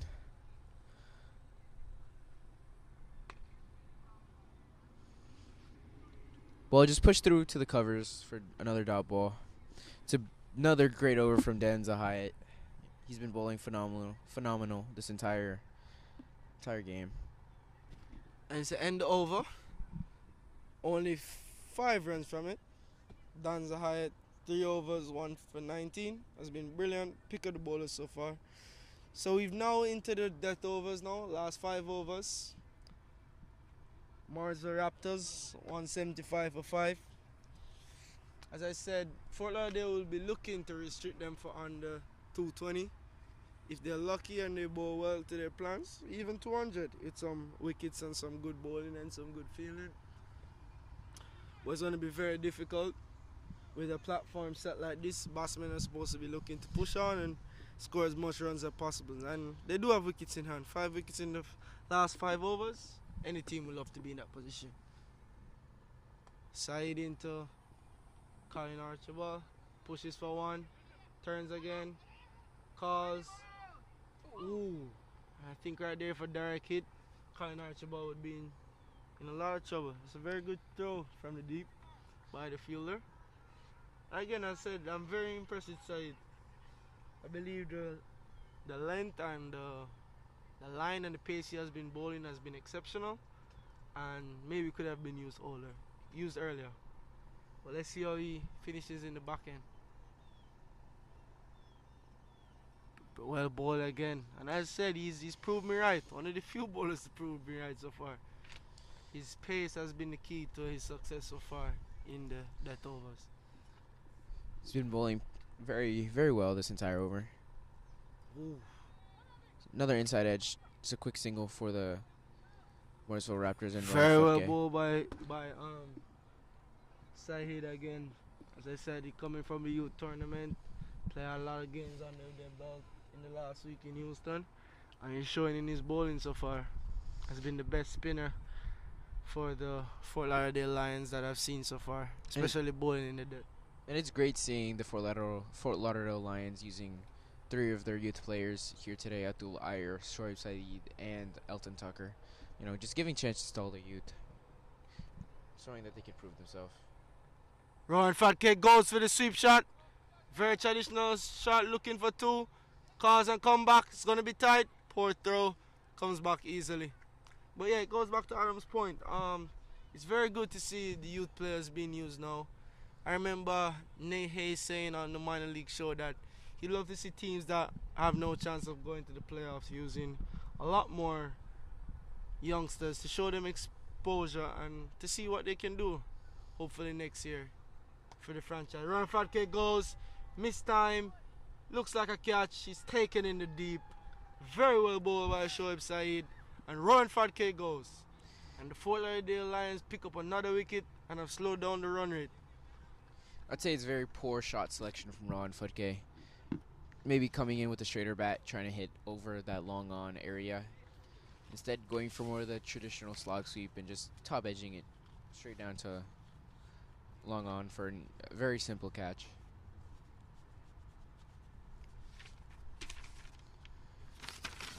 But there's not much he can really do in this stage of the game. You know, maybe give strike to Kezi, just maybe hit some balls, but at this stage in the game, you're trying to push forward for maybe 10 and over to try to push back your momentum. But big bat, Abiram Bolaseti coming in. Another youth player for the Morrisville Raptors. He's been pretty key for this team in the deep ends of the innings, scoring quick fire 40s, especially against teams such as Manhattan Yorkers. Abraham Bolaseti, top class player for the Morrisville Raptors, especially for the youth team. If I'm correct, he captained the youth team. Disappointingly did not win the tournament, but has been named emerging player in the previous weeks. And Shoaib Saeed has been giving Colin Archibald a lot of trouble here. Very impressed with how he's bowling. If you're Colin, I'd say to just free your hands and, you know, let your bat swing. But seems as he's playing a little bit more of a conservative role here, just trying to tuck it away for a single. I think these next few overs for Abraham Bolaseti is going to be key for his innings, as he does love to come in and just hit the ball away. And it's not just straight slogging. He's a very technical batsman as well. But this tournament, he's been key for the Morrisville Raptors to just push through their innings and get a quick fire 20 or 30 to end off the innings. Only difference here, most of these players for the Morrisville Raptors will be used to be playing on turf, and with this AstroTurf, it doesn't have the true level bounce of a natural turf wicket that most of these Morrisville players are used to. So apart from Obas, Pinar, and Lahira, I haven't seen most of them play their natural firing game consistently, if you understand. It's number 33, the opening bowler. Abraham Bolaseti goes, miss it, going to the boundary, turns and comes back for 2. So as Adam was said, he's shown his intent from ball 1 and he has no choice. Only 4 overs left. Team at 182 now. After that, 2 runs. And they got to capitalize. They've lost 3 quick wickets in the last couple of overs. And they'll be disappointed if they don't get a score over 220 here after the platform Obas and Lahiro had set earlier in the middle overs. Let's see how Vinny responds. Abraham goes again. Gets a single. Well bowled by a bowler here, Vinny. Let's see how he faces up to Archibald. It's hit very hard down towards long on. You know, Abiram, like you said, showing his intent already for his team. Like I said, once he gets going, it's hard to get him out as well. You know, he has the strength and power to easily clear all of these boundaries. He would be very disappointed, as I said in the game before. Had the opportunity to win the game for Morrisville against Orlando Galaxy. So he'll be hoping to make up amends for it in this game with another chance. Instead of bringing it home, to set a platform. So let's see how Abraham goes. At this stage of the game, I'm waiting for Colin to just free his hands and just hit the ball through the line. See what he's made of. Have to give Fort Lauderdale Lions credit. They haven't gave him the hands that he wants. Vinith into Archibald. Ball again. And I said I've been very impressed with the Fort Lauderdale Lions bowling ever since they got the wicket of Obus Pinar. And as I said in T20 cricket, it only takes a wicket to change the momentum of the game. And right now, if they can get them to under 220, I wouldn't count the Fort Lauderdale Lions out with the batting of Javel Glenn, Danza Hyatt, Omari Williams. I wouldn't count them out just yet. I still got some big hitters in there, and one good one of them to come through can have a good game here, Silver Star. It's a beautiful Yorker. Bowled to Brilliantly Abraham bowled Boliseti. by Vinith again to Abraham Boliseti. Straight into the block hole. There's not much he could really do. Actually, just falling from to avoid the ball from hitting his toes. It's a good death over being bowled from Vinith. You know, he's bowled exceptionally this entire game, taking the first 2 wickets.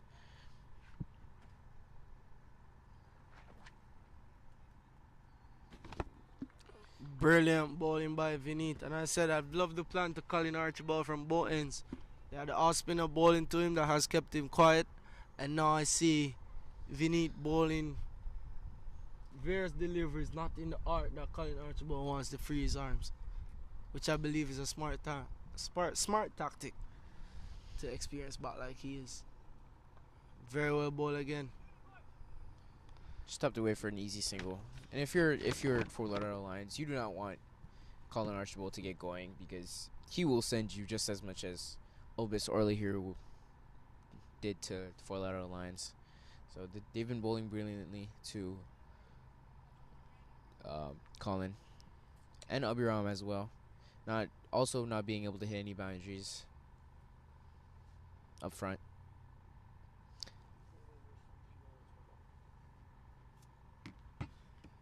So with 3 overs left, 17 overs gone, Morrisville Raptors are 185 for 6.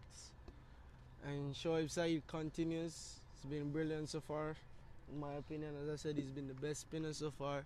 And he's been brilliant to Colin Archibald. Keep him to a strike rate under 100. Bowled again by Shoaib Saeed, restricting him to 1. Well fielded by Atul Ayer to cut off the 2. And if you're a Morrisville Raptors, you'd be disappointed if you're not reaching 200 runs, especially on this wicket, especially with the platform set by Lahiru and Obis. With 150 coming with them combined, most of the work is basically done for you.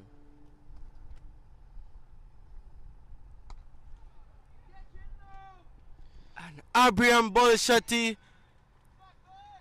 has released the shackles, has broken the silence. We haven't seen a boundary in the last couple of overs, and he's found something in the range that he has wanted, and has freed his arms and has hit a 6 over long on comfortably. Got on his back foot and just hit it beautifully over long on. Timed it exceptionally well. Let's see if this is a start for Abiram Boliseti. Goes again! Abraham Boliseti! And Atul Ayer takes another brilliant catch on the boundary. Shoaib Saeed strikes. Another wicket for Lauderdale Lions. 6 and out. Typical T20 cricket in the death overs. And another one strikes the dust for the Morrisville Raptors. It's another soft dismissal for Abiram Boliseti, but not much he could really do except for just go for it at this stage of the game. You know, his job is just to go out there and hit the ball, and he did for one of the balls, but unfortunately mistimed the next one.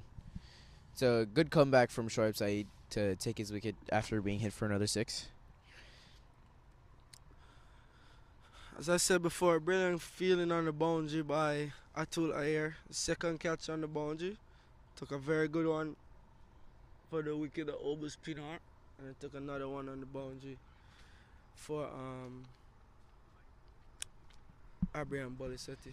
And if you can see right now, the captain of the Morrisville side, Dane Pete, coming in to bat. Coming in a little bit earlier than he did the last game. But I'm sure he wants to go out there and show his experience in the death overs, just hitting away the ball. Again, another one who would be disappointed. Facing a lot of balls in the death overs of the game against Galaxy and couldn't get his team across the line. So let's see if he can make amends here and finish the innings well. A strong platform for the Morrisville Raptors. Shoaib Saeed again. He's been brilliant to Archibald. Archibald has no clue what he is bowling from what I've seen in the last 2 overs. It's very good bowl from Shoaib. It's probably the best I've seen him bowling throughout this entire tournament. And taking 2 big wickets with Obis and Abiram Bolasetti. Let's see if he can continue it. Well, ball again. Into the wicket. Hard to get on there. Brilliant bowling by Shoaib Saeed. Let's see how he close out this over to the captain, Dame Pete. If you're Shoaib, you just want to finish this last ball. Maybe with a single or dot. Hopefully even a wicket for him.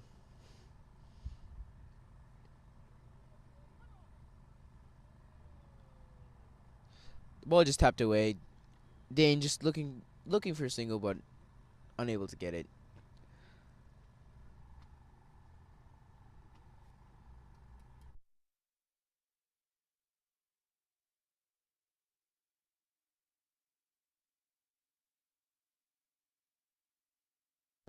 It's 193 for 7. With 2 overs being left to be bowled. Just 3 away from that double 100 score again.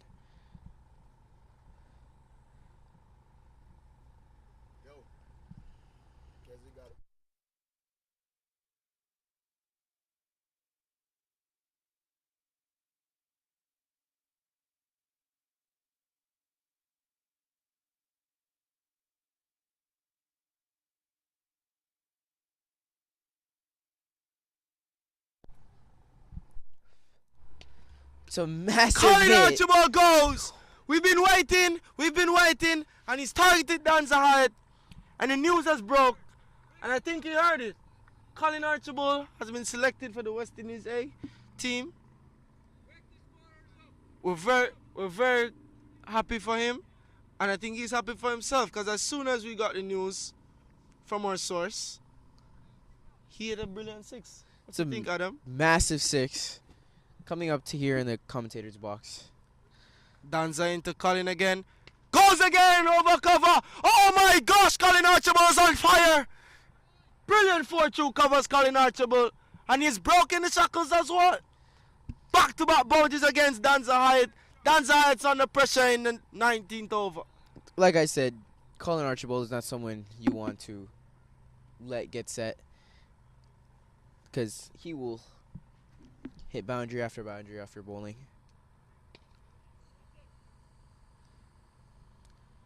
Brilliant comeback there by Danza Hyatt, only getting a single. It's a low full toss, unable to get under it, just chipping it down to long off for just a single. 1 bounce straight to the fielder. And I'm sorry, fans, the 200 is now up for Morrisville Raptors. 204 for 7.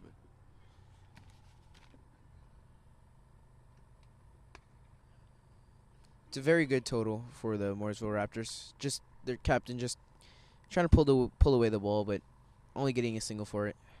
And I think his role now is just to give Colin Archibald as much of a strike as possible. I think that's what the team requires right now at this moment. I'd say so too. Colin is a very strong man. He's a pace bowler, bowling easily up to 130s. Haven't seen him much on this wicket, I'm guessing because of the run-up. Colin Archibald again. Goes again. I think it's missed time. Colin Archibald gets it over his head. Missed time, don't knock. Colin Archibald goes for 6 more.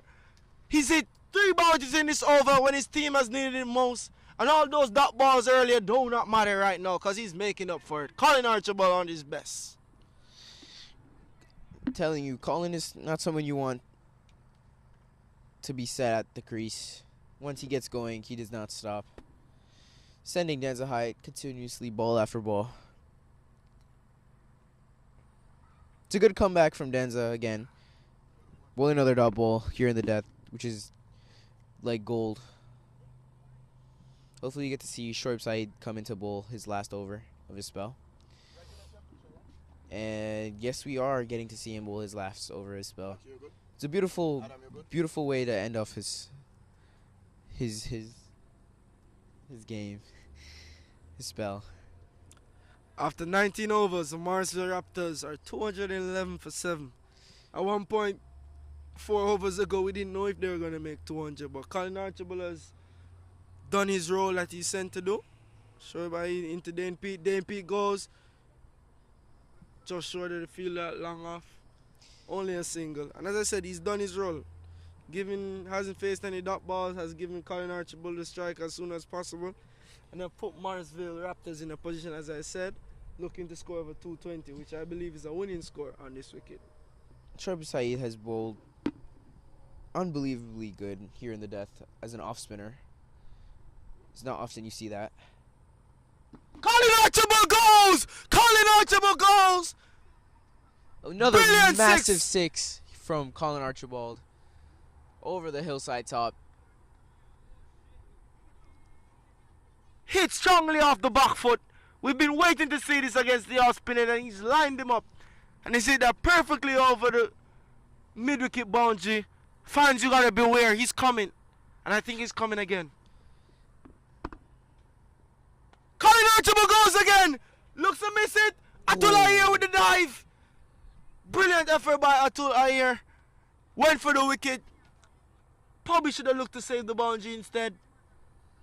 It's very unfortunate. It's a beautiful effort from Atul Ayer. Couldn't get 2 hands from it.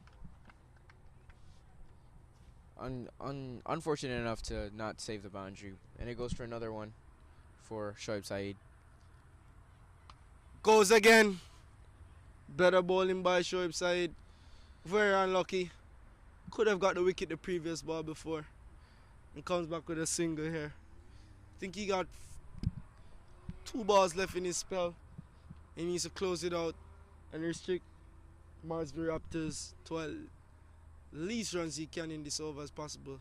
Hopefully no more boundaries. Dane Pete goes! Dane Pete goes!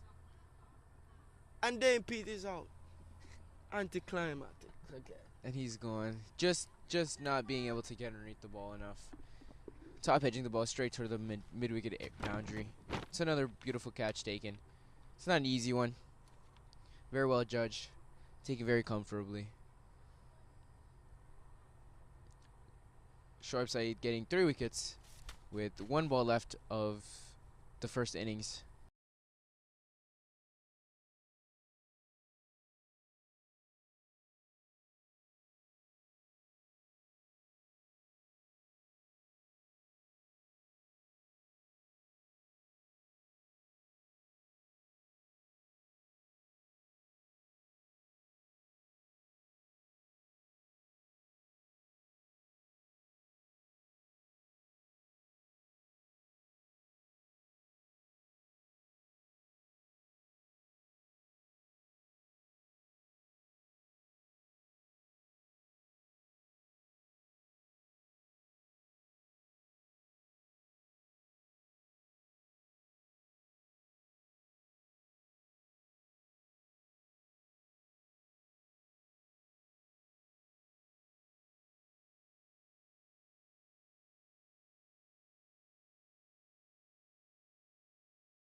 Alright, welcome back, viewers. Morrisville Raptors defending 225 as a target. Captain Dane Pete will be starting off from the pavilion and the Silver Star Recreation Center against the Fort Lauderdale Lions.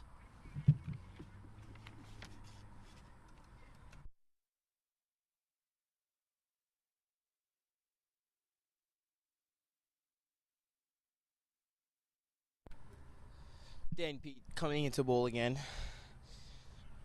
Opening the bowling. Third game in a row. Represented the South African national side bowling in numerous tests against India and England, as well as New Zealand. And he may have the wickets of some of your favorite cricket players as well. Bowling a beautiful flighted delivery to Ashok.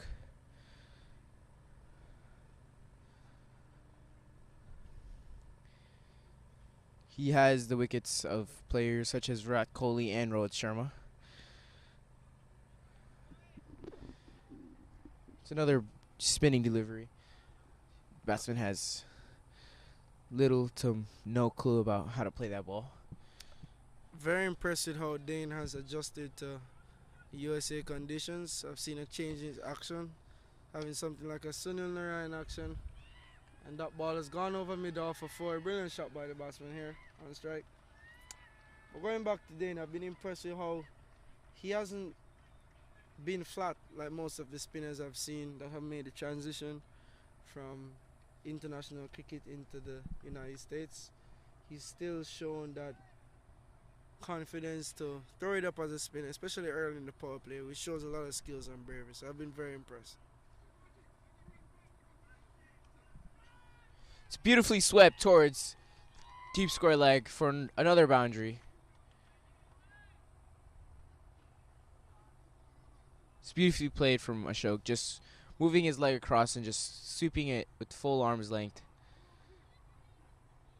And if you're Dane, you just want to keep that outside line, make him play the ball with a straight bat. It's not a very good ball from Dane, and I'm sure he will quickly adjust his line and length so that it would not happen again. As I said, and he's done very much that. It's a good comeback with another dot ball.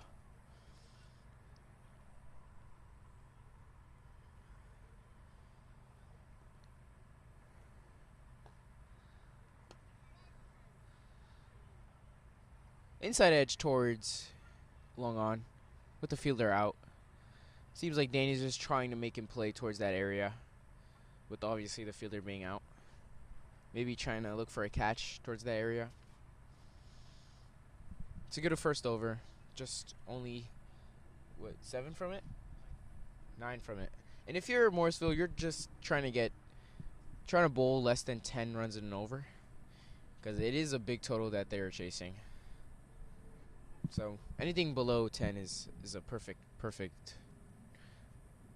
run rate.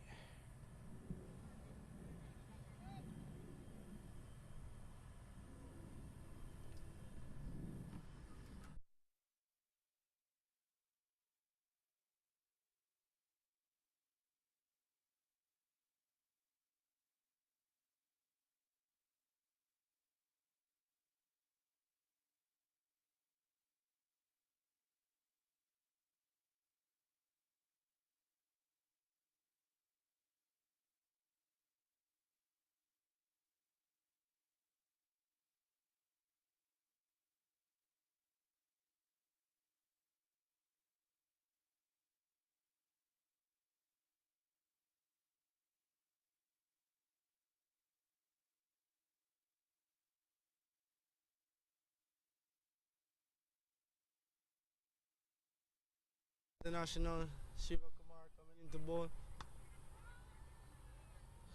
And he's been greeted with a brilliant shot over cover, over mid-off for 4.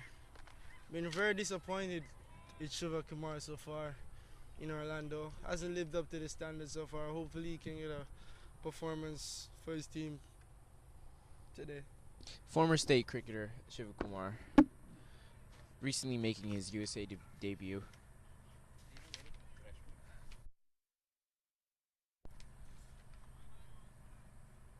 So white ball bowled from Shivakumar.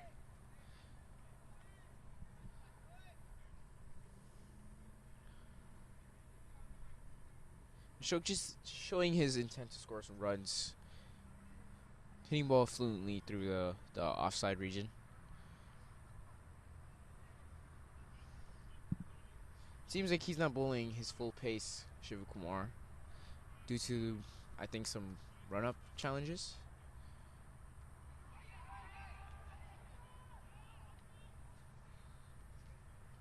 Bowlers appeal for what seems like an inside edge, but umpire gives it a not out.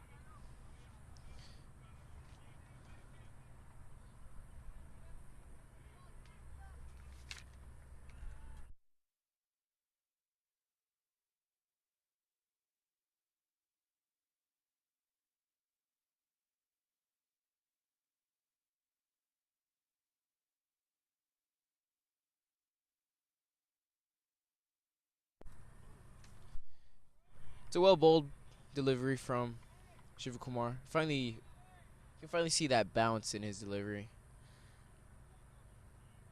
beating both the batsman and the keeper.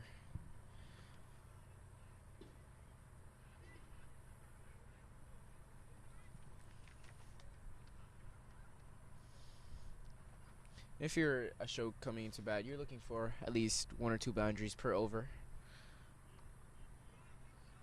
Ball just tapped along towards third man for a single. Abdullah Shah at the boundary. Very good fielder. Very strong throw. Not someone you really want to run 2 on.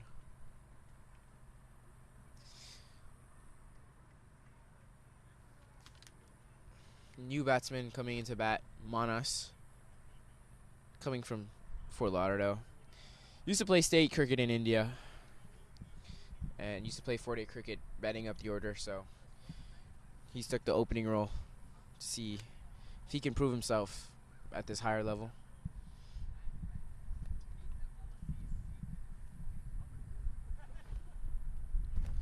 It'll be very interesting to see how he plays on this wicket towards these type of bowlers. It's a very good delivery, swinging right back into Manas. Just getting inside edge, just going for a quick single. Ball just being tapped towards the short mid-wicket region.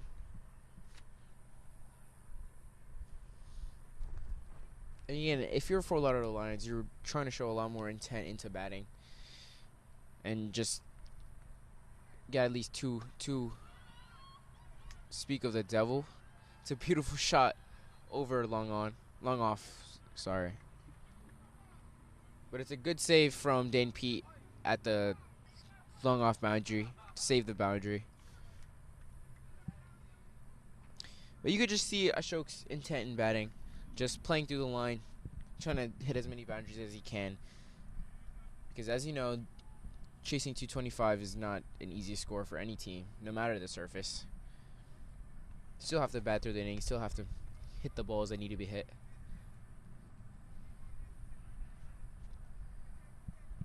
It seems like Dame Pete is coming into bowl his second over in the opening spells. So much experience coming into this squad. Over 300 first-class wickets. Played on many different surfaces throughout the world, especially playing on the international side. Matter of fact, he's the only off spinner to have Joe Root out in England, I believe.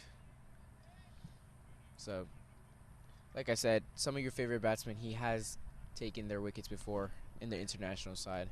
So don't be surprised if he pulls out some magic while opening the bowling. Let's see if Dane responds. He got hit for a couple bounces in the power play earlier.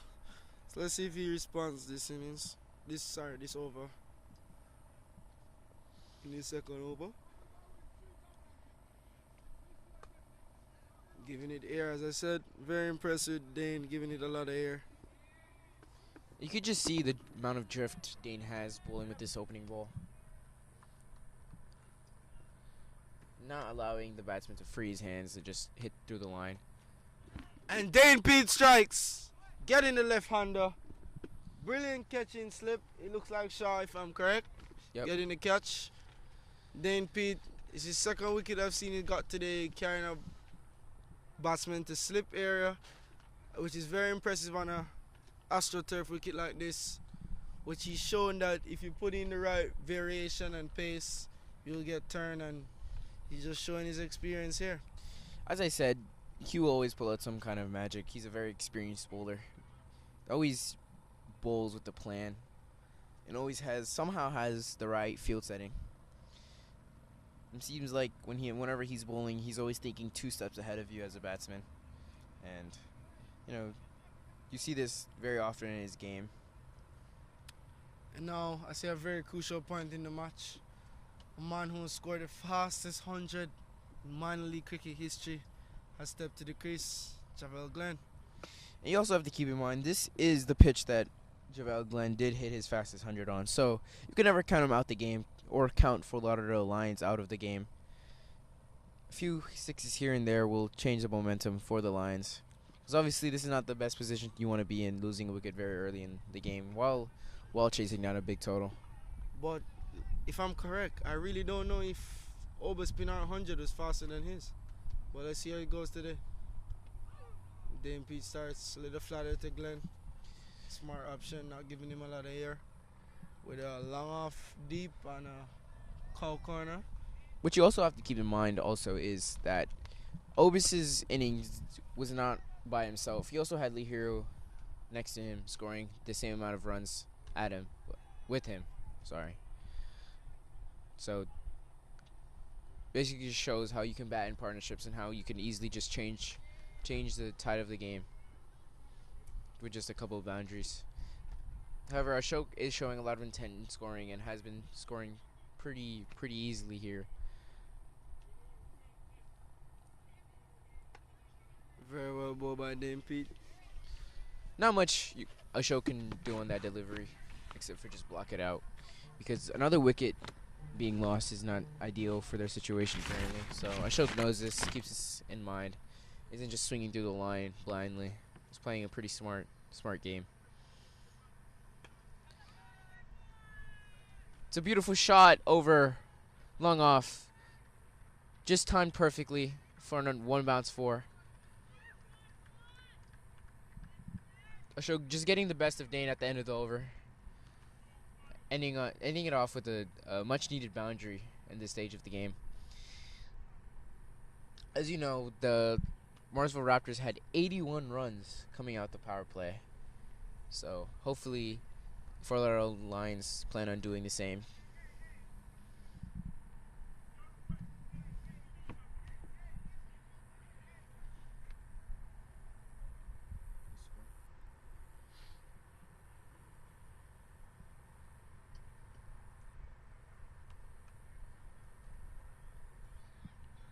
Score is 23 for 1 after 3 overs. It's not far behind 10 runs and over, but they really need to push more towards 10 or 11 and over. Shiva Kumar continuing. And this look like Glenn has been struck on the finger hard. With that ball coming right back in. Might need to get some attention here right away. Shiva Kumar just swinging the ball straight back onto Javel Glenn. Pulls off his glove immediately. Show that he needs some medical attention. Hopefully it's nothing too serious. Otherwise, this will be a dire situation for the Fort Lauderdale Lions, with him being their key batsman here at this ground especially.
It's a suicide run here from for Lauderdale Lions. Not something they really want to do. Their key player, especially Javel Glenn.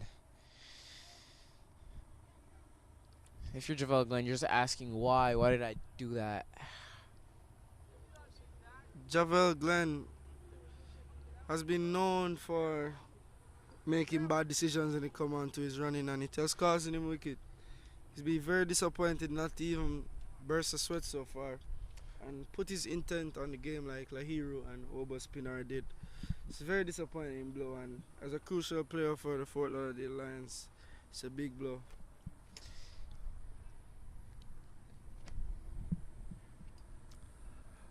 Step into the crease is Captain Danza Hyatt.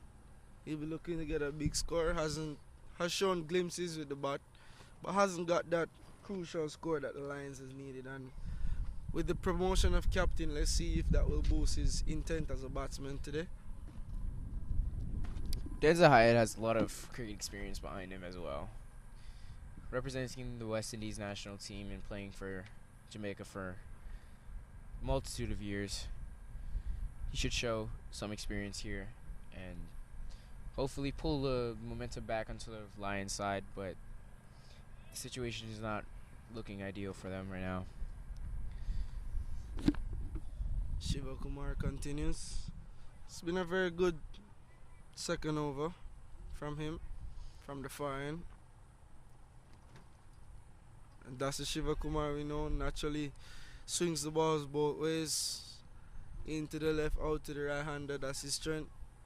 Haven't seen much of that this weekend, but this over has probably been his best this weekend. So hope he moves strength to strength. Seems like he's finally getting the ball to where he wants it to be. Maybe finally getting that run up. I agree with you 100%. I think he probably is finding his rhythm, and as a bowler, that's the key to his success. Whether being a pace bowler or spinner, without the rhythm, there won't be any consistency. And 100% right, as he's building dots and keeping the scoring rate down in the crucial stages of the game of the power play. Bowling in the fourth over. The thing about Shiva Kumar is he's very, very accurate bowler. Bowls right on the spot every single time. Brilliant. Ooh. It's a very interesting call for a wide by the umpire. Ooh, that's a tight one. From here, it does not really look like it. Maybe the umpire is seeing from a different angle than us, but very interesting call from the umpire. Bowler does not look too happy about that call. But yeah, as I was saying, he's a very spot bowler. Could get it on the right spot every single time. Pushes one down the leg for just a single. Decent throw by Aditya Podala.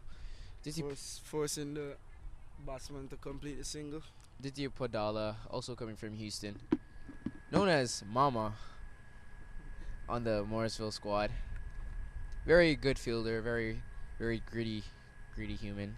Always hustles hard for chances and opportunities, and exceeds when he does get them. So hopefully we get to see him bowling a few overs here today.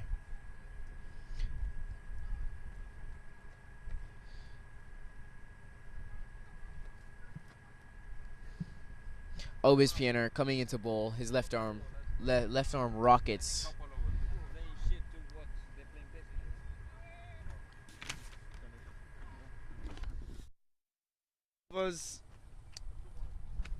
After 4 overs, Fort Lauderdale Lions are 26-2. And we have the man of the moment, Obis Pinar, coming into bowl.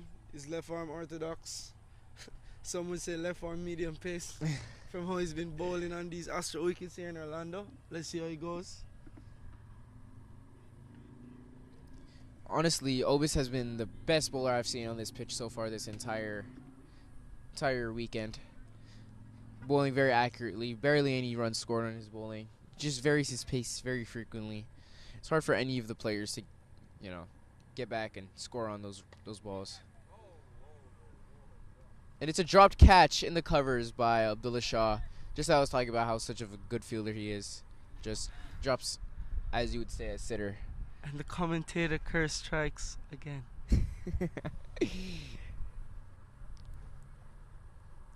Very unfortunate for Ovis, as he'd be taking a wicket along with his 100 runs here today. Very brilliant innings scored by him.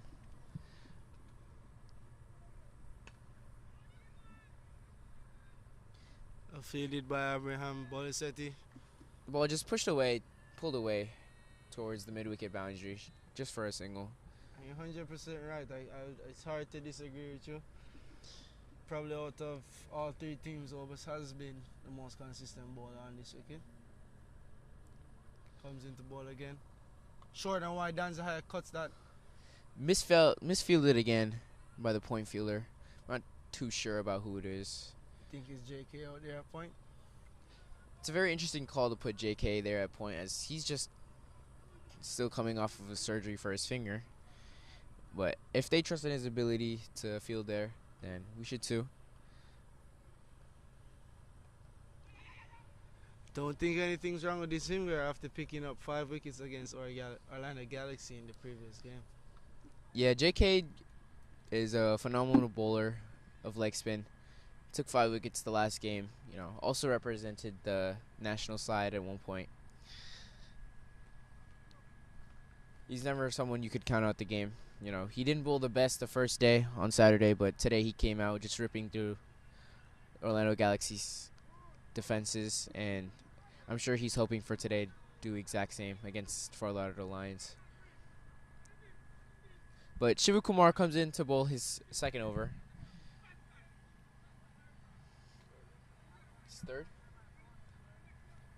Third over. Danza Hyatt hasn't seemed to be doing much with his bowling, just leaving the ball or defending it, which is not ideal, as again they're chasing a very big total. I think it's the last over of the power play, and I think Danza needs to start showing his intent. And I have correct. Danza Hyatt goes over cover, pushing to the boundary, doesn't think he's going to get there, comes back comfortably for 2. As Adam said before, he didn't look to show any intent in his first over, and probably not knowing who the bowler is. But knowing Danza Hyatt and knowing the score that he's chasing, he'll have to be very ultra aggressive, especially losing Javel Glenn previous over to a run out. Yeah, and as I said before, he's definitely showing his intent more now. He's just edged the ball over cover, and now again, he's trying to slash the ball hard, but it's well fielded at point by Mr. West Indies A himself, Kezi, otherwise known as Colin Archibald. I think what I've seen from Danza's bat, he's looking to pierce the gap, but on this lost outfield, if he's going to look to score a big innings today, he's going to have to take a little more area risk, because those shots that he's looking to pierce the gap will not get the full reward, like I feel like Prairie View or even Broward County, that he's his home ground for the Fort Lauderdale Lions.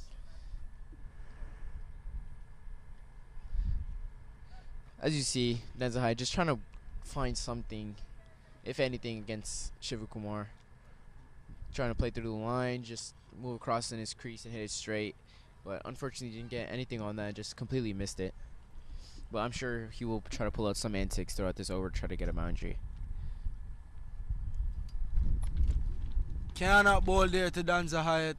Clears the ropes with my mistake. Just one short. One bounce into the ropes by Danza Hyatt. Cannot bowl there to him. Well, just easily pulled away for a 1 bounce 4. You know, your question why Shiva Kumar pulled back his length after bowling beautiful full-length deliveries, just swinging away from Danza. I think it goes down to predictability. Even though he's bowled a couple of dot balls, I think he didn't want to be predictable. And if he was planning to bowl that length, I think he could have changed the feel and mixed it up a little bit. But just gave away a 4. Let's see if he can come back.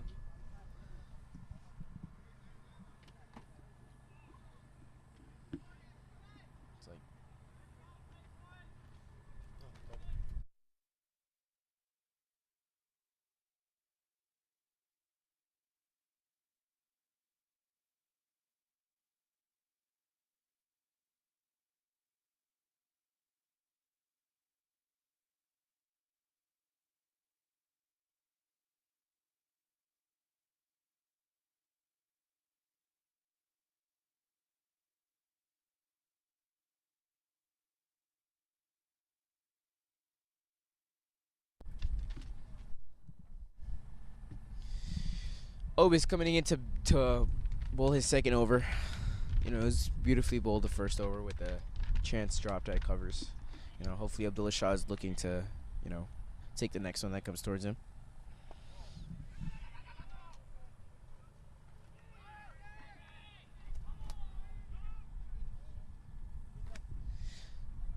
It's almost like a suicide run here from Ashok, but he safely gets it back with a diving effort. Fielders don't agree with the call by the umpire. The umpire's call is final. It's 35 for 2 off a 6.1 overs. It's a very quiet power play by the Fort Lauderdale Lions compared to the blistering power play by Morrisville, which went for 81 runs off of 6 overs. So right now they're behind Jack, chasing a Mammoth score of 225.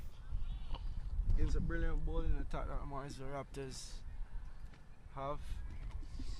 Bringing on Obus earlier this game to try and lock down the game early. Fort Lauderdale Lions may be trying to pull off, you know, something special here in the innings. Nothing really has started to come out of it. Maybe 1 or 2 boundaries every other over, but it's very well bowled from the Morrisville Raptors. Ball just slapped across towards long off for a 1 bounce straight to the fielder, Colin Archibald. Very good fielder, a very strong throw. You know, probably the right person to have at that area, as he's a pretty tall man.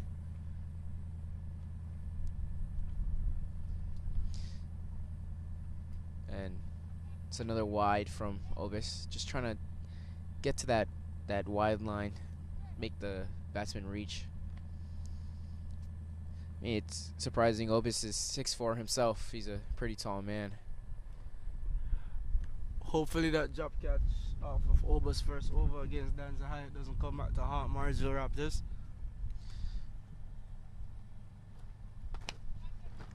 Just pulled back to his length and just pulled towards the long off area.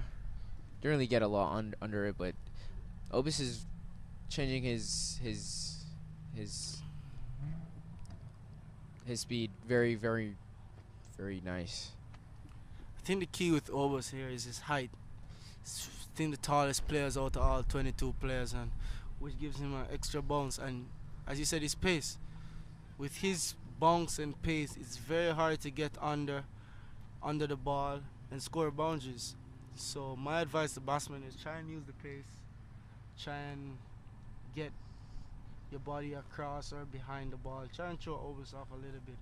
But it's going to be very difficult because I saw it in the 2 games previously for Orlando Galaxy. They had a very difficult time facing Obus Pinar. It's a beautiful straight drive for just 2 bounces straight to the fielder, Colin Archibald. It's a good throw. Only a single there, cut off by Kezi. It's been a quiet over, no boundaries, couple dots, couple singles. Not what the Fort Lauderdale Lions want, but perfect for the Morrisville Raptors team. Brilliant again by Obus Pinar to close out the over. It's a very good finish of his over. Obis just all around an amazing cricket player. You know, never drops a catch, scores runs, will give you 4 good overs.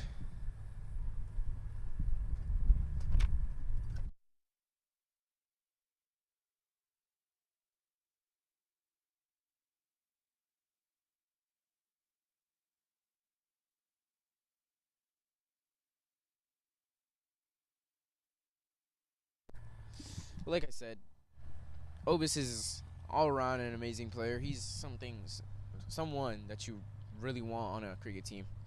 An amazing guy too. So after 7 overs, Morrisville have gone for the trump card. I think it's a brilliant move.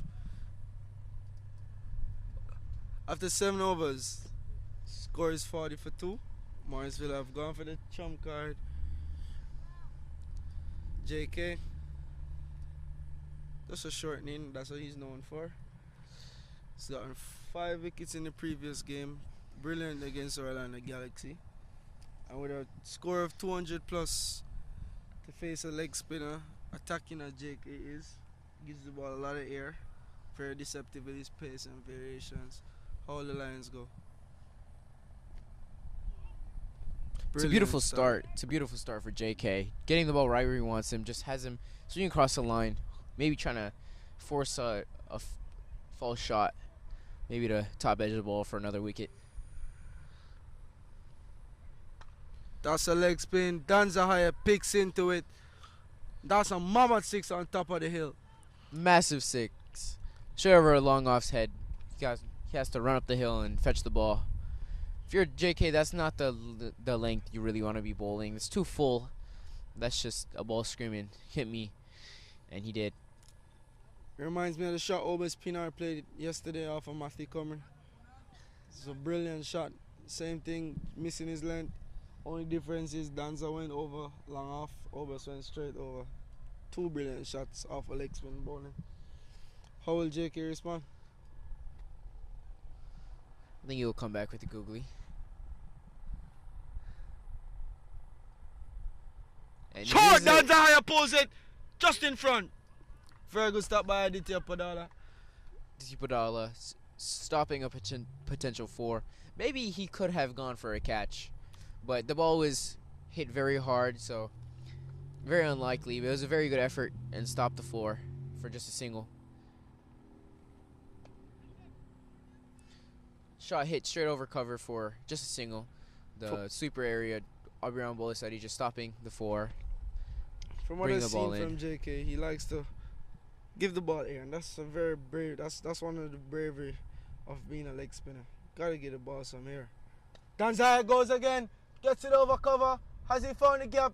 Paces the gap, beats Abraham Bolasadi and gets 4. Danzaya is on the go. JK here, he's just bowling a little bit too full, and Denzel Hyde is definitely taking advantage of it. Just playing straight through the line, hitting it over cover. Not an easy shot to play, especially on a leg spinner. And it's hit beautifully over cover for just a 1 bounce 4.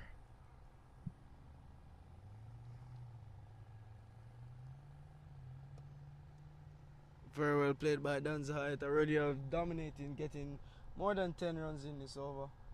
Probably the highest over so far we've seen. And if you're Danzahaya, you just want to continue the momentum here.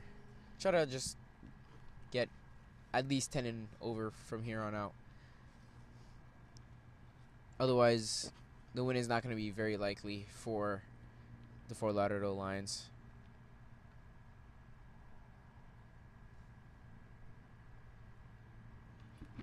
After 8 overs, Fort Lauderdale Lions are 53 for 2. And the target that need is 173 runs in 12 overs. Which means they need to be scoring at 14 runs and over to get across the line. So as Adam said, if they can keep it at 10, carry it down to the last 5 with wicket in hands with about 50-60, you have a very tight one here at the Silver Star Recreation Center in Orlando, Florida.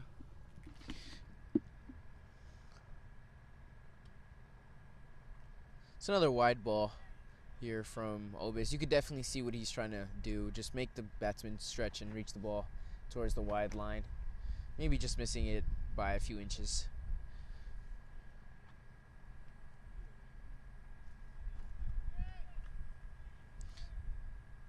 Obis just getting the ball into the batsman's chest.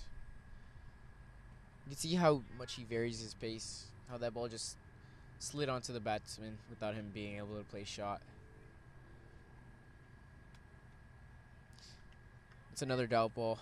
These are just like gold for the Morrisville Raptors.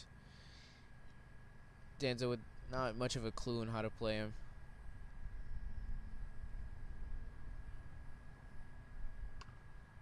Ball stroke very, very hard towards the sweeper area for just a single. And if you're Obis, this is perfect bowling for you. Hitting the lengths, varying your pace. Batsmen unable to show their full fruition.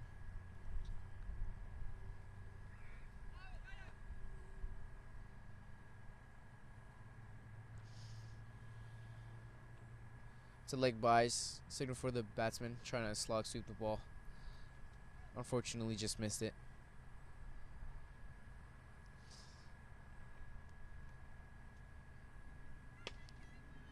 It's a strong hit over long off for another 6.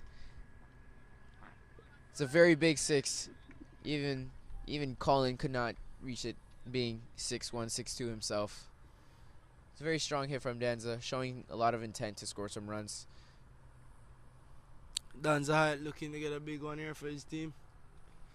Obus into him again. Danza goes again over Danza cover. goes again. Danza Hyatt is back. Danza Hyatt with back-to-back 6s here. Danza Hyatt is back. Back-to-back 6s off for Obus Pinar. And have we seen a game changing over here with both overs going for over 10? That's the end of the over here.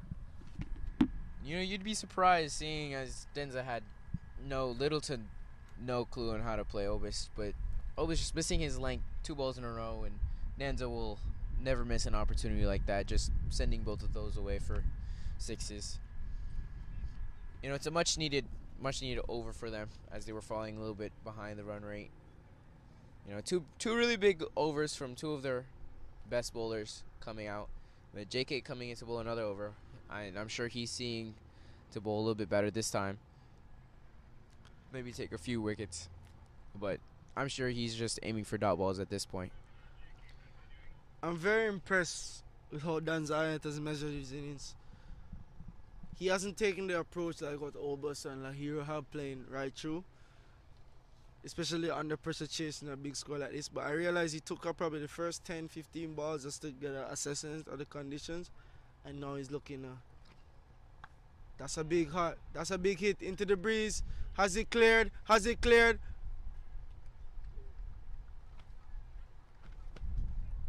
Obus Pinar has taken a blinder. It's a beautiful running catch taken, and he's sitting at the boundary trying to reason with the umpires to see if it's a catch or not. This is a very big controversy, and he's giving out. Yeah. I And think the batsman is giving out. I think that's a safe decision. Obus Pinar doing the right thing. There's not a boundary rope. There's some cones that mark the boundary, and Obus Pinar did the right thing. But as soon as he take the catch, he stopped in his position, giving the umpires a fair look to see where he was. Umpires made a judgment, and I believe the umpires have made the right call. Brilliant innings by the opener, giving his team a start and supporting Danza Hyatt. Solid that he got to go. He had to keep the scoring rate on. It's a very good shot, hit it straight. I think it's a very good piece of feeling. And Obus Pinar has affected the game again. What does this man do wrong? Like I said, all around amazing cricketer. Can just catch the ball so easily, bowl the ball so effectively, and as you've seen earlier today, hit the ball so cleanly. But they have another trump card coming in for Lauderdale Lions. Omari Williams, big batsman coming straight out of South Florida, scoring numerous hundreds in this local South Florida league. He's a very big hitter of the ball. Let's see what he can bring to the table for the Fort Lauderdale Lions. But again, JK just taking another fantastic wicket. It was a fantastic catch first, but got to give credit to the bowler somewhere.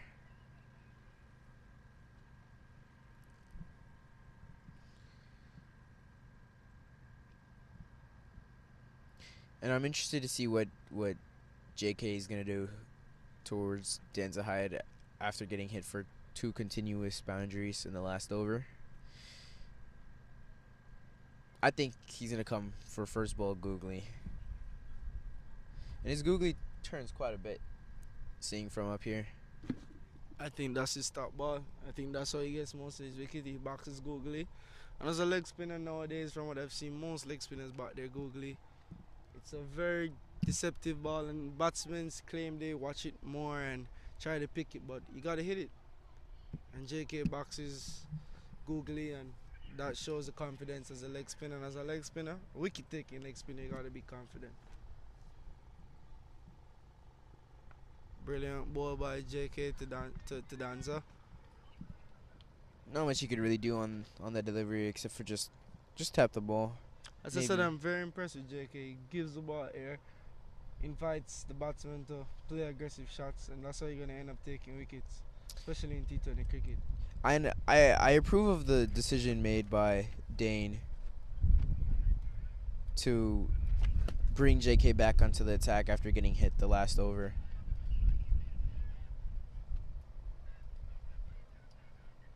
There's some confusion going on the field.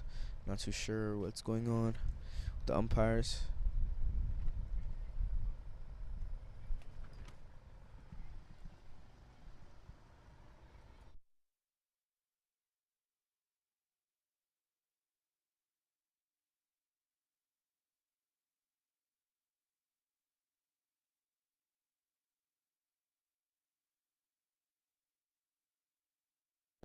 There seems to be some confusion around the non-striker batsman's name, but it seems it's all been figured out. Danza goes again. Misses out there. Very well ball again by JK. Giving the ball here, forcing the batsman to play a high risk stroke. Only a single out of it. Again, I love the decision by Dane to just back their leg spinners and just continue them on after an over that was being hit. You know, leg spinners will always get hit, but they will always bring you wickets as well. It's a googly to start, and I pretty much seen that coming. It's very deceptive googly JK has, but Omari Williams not failing on that occasion.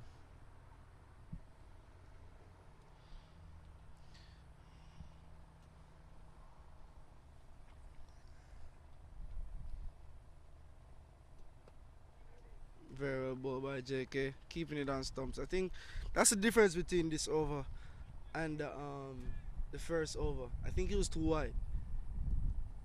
Bowling with that air and thing, attacking the stumps will always be his best option. Attacks the stump again. Very well bowled by JK. It's been a very impressive second over. Very impressed by this young leg spinner here from the Morrisville Raptors. Danza just trying to go for it, but unable to get anything on the bat. Just inside edging a lot of the balls straight towards the long on fielder. That's two of them in a row from Danza. Well, it's a very well bowled over by JK. Good comeback over. And yeah, I love Dane's backing of his bowlers and the way he trusted his bowlers to take wickets, and you know that trust pays off because look, they just got a big wicket of the four lateral Lions opener.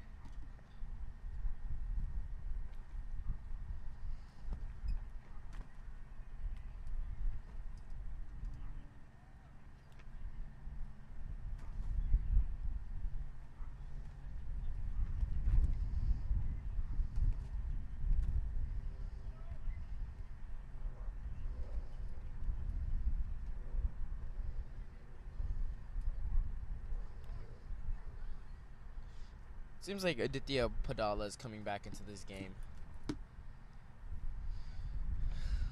Again, also known as Mama. Swings the ball in most of the time for the right-hand batsman. So we're halfway there. For Lauderdale Lions are 71 for 3 over 10. They need 155 runs in the next 10. And the only way I see this happening if Danza Hyatt scores a big one. He's on 38 now. Has faced about 29 deliveries. He's got to get a move on with it. You see what Aditya Padala is trying to do. Aditya Padala is a very, very, very talented player. Very good fielder, very clever bowler. One of those medium pace you would love to have in a T20 team. Bowling cutters, can bowl new ball, middle overs at the death. Ron Fadke picks up that ball late. Brilliant shot by Danza Hyatt through the covers. Famously known for his stroke play off the back foot.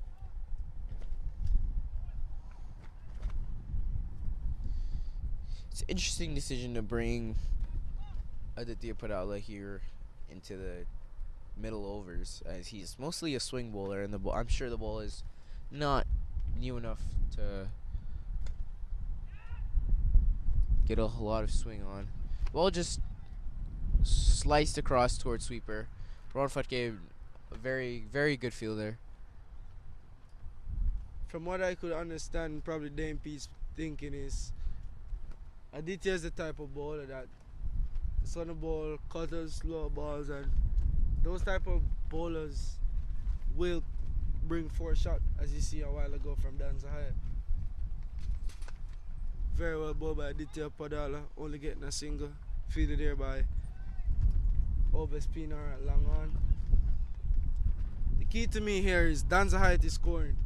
What is Omari Williams' plan? Is he going to keep up the same intent as Dan Zahaya, or he's just looking to rotate the strike and give Dan Zahaya the strike? Because I don't think it will be enough.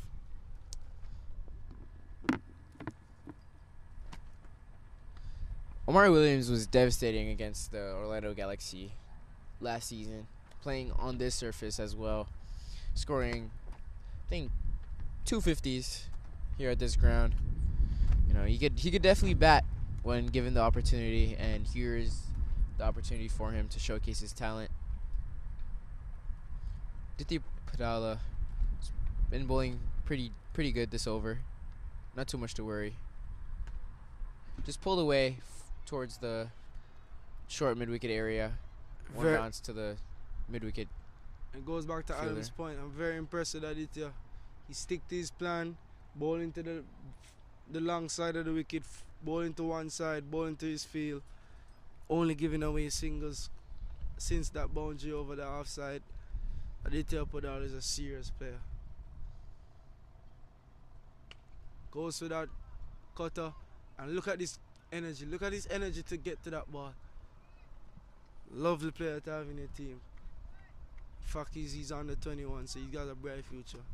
End of the over. Like I said, he's a very gritty player. Always hustles for the ball. You know, he always wants his team to win. And you could definitely see that in his body language and the way he plays the game. You know, like Matthew said, always want him on your team. Very hard worker.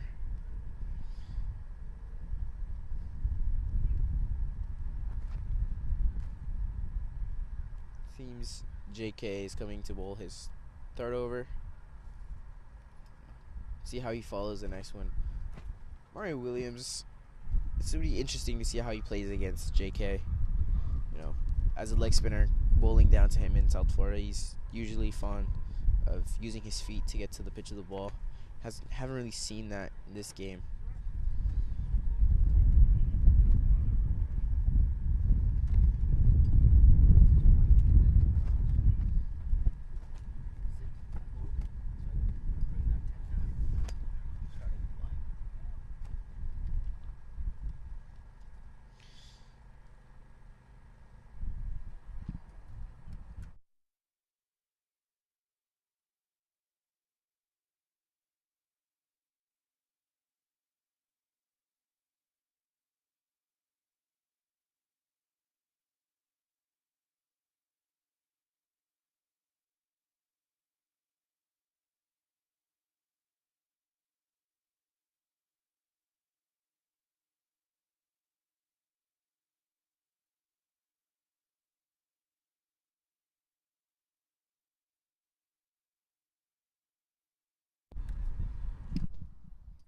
And JK is continuing. The first ball goes for a single. Omari Williams showing intent here. Slow full toss here, bowled by JK. Surprised it didn't go for 6, knowing the history of Omari Williams. Downside goes, miss it. Over spinner, chops it. Very surprised. Say fans like over spinner drops that catch. But I'm not really surprised because I've seen fielders like Tejner and Chandapal drop 2 catches in that area. And I think it's because of how fielders approach the ball, thinking the ball ain't going to reach, and they end up reaching and going half-heartedly, and disappointed over spinner. Very well bowled by JK. It's also it was a very tough catch for Obis. I'm sure he's coming off exhausted after playing 2 games and scoring a century in one of them, back to back. Very well bowled by JK, not being afraid to fly it. Another miss it by Amari Williams. But Murray, you're right. Fatigue could have played into that drop catch. Hopefully it doesn't come back to cost the Morrisville Raptors. JK again, just bowling wonderfully this over. Short, Danzahaya pulls it into the gap. It's a short ball here by JK. It was meant to just go for 6, and it was hit very powerfully. That's a flat 6, getting it in the gap or deep square leg. Danzahaya shows his power.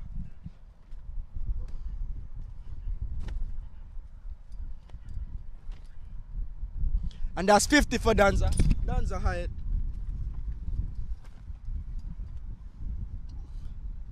Goes again. Goes straight down the ground. Gets a single. But as I said before, that 6 brought up 50 for Danzahaya. It's been a brilliant innings. 54 now. He's on. Another inning, another over going for 10 or more. So I can't count the Fort Lauderdale Lions out of it yet. At the end of 12 overs, the Fort Lauderdale Lions are 92 for 3.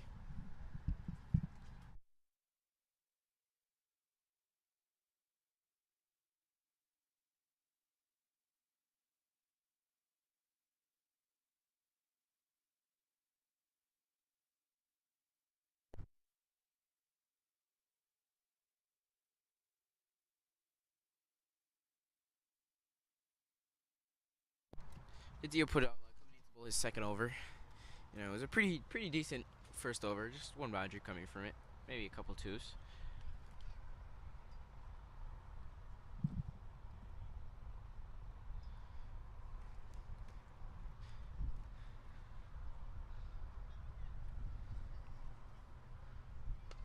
It's beautifully bowled straight into the block hole. Pushed down to deep square leg for just a single. Not much Danza could really do. Again, good bowling from Digi Podala, not allowing him to free his arms and hit that straight back.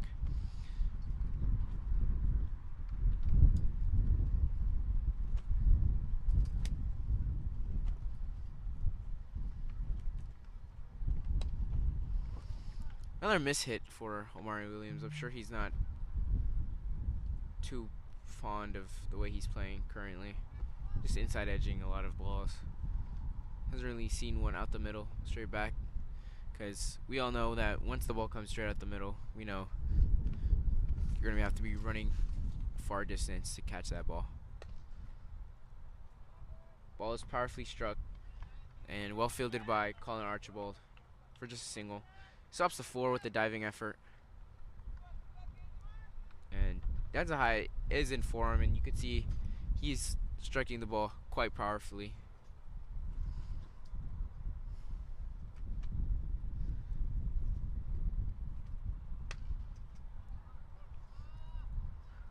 Mario Williams just pulling the ball again straight down to long on. Just a single. Only thing the Fort Lauderdale Lions can't really complain about Omari Williams isn't facing dot balls. He needs to find the boundary, but he's not facing dot balls, so maybe he just needs that one boundary to kickstart his innings.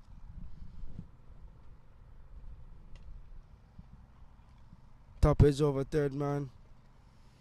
Danza gets it over third man. He comes back for 2 easy. Brilliant over so far by Aditya Podala, not giving away a boundary. If you're Aditya Podala, this is ideal bowling for you. No boundaries conceded. You know, you could take the singles, you could take a double, but you know, at this stage of the game, for a lot of Lions need a whole slew of boundaries in order to win this game. Brilliant shot by Danzahaya. Straight over his head. The ball ahead for 4. Keeping his shape. And for the Lions, gonna need a lot more of that to get over the line.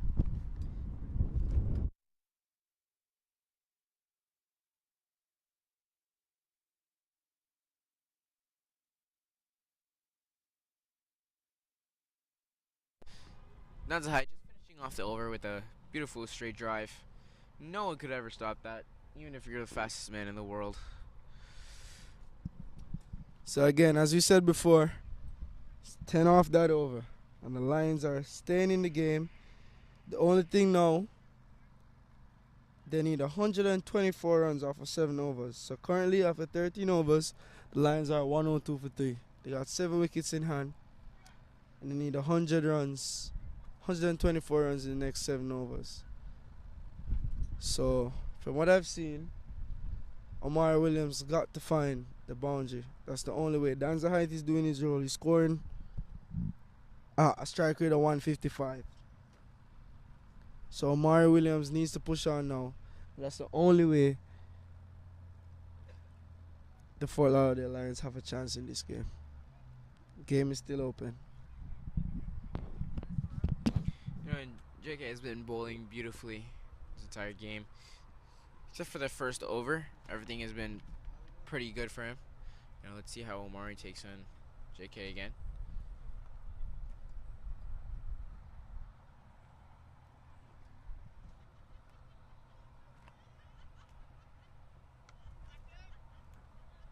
Ball just sliced over point for 2 runs. You know, Omari really hasn't gotten anything out the middle of the bat so far.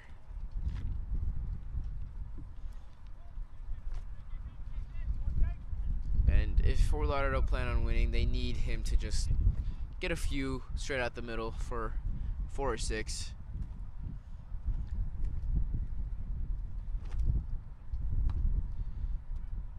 And it's a 6. Oh, it's a beautiful catch taken by Obis at the boundary. I thought he had enough power to clear, but against the wind, he did not. I don't think he can do any better than that for Omari Williams. That was straight out the middle. The boundary out there looks very big from our point of view, from our space in the com box. It's a hard one. I can't really blame Omari Williams. He had to get on with it. He middled it. Maybe if there was a shorter fielder down there, Oba Spinner just had to make a jump, and he made up for the misjudged catch that he put down in the previous over. And JK strikes again. That's 7 wickets this weekend, and he's been brilliant. You can't forget how tall Obis is. Being 6'4" at the boundary, those catches come very easy for you. You caught it at his neck. If it's someone like me who's like 6-7 inches smaller, you probably maybe have to jump up a few inches for that. You know, it comes in handy having your tallest fielders at the long on, long off areas, taking those easy catches. I agree 100%. And with 100, not too sure if he got a wicket, but 2 catches now on the boundary. It's very hard to not have him up there for the man of the match.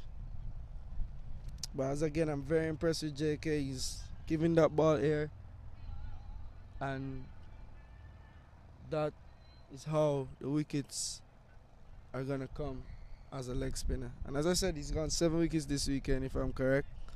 So he's been brilliant this weekend for the Morrisville Raptors. Very key part in their performances this weekend. Faizan Maqsood, the new batsman coming in, you know, very big hitter of the ball as well. And he goes from ball 1. I think that's missing. Rowan Fatke doesn't make no mistake. And that's 2-2 for JK. 2-2. Hat-trick chance here for JK. You know, that's 8 wickets. In 2 games. I'm not 2 sure. games. I would have to double check and see if he got any in the first game against the Galaxy.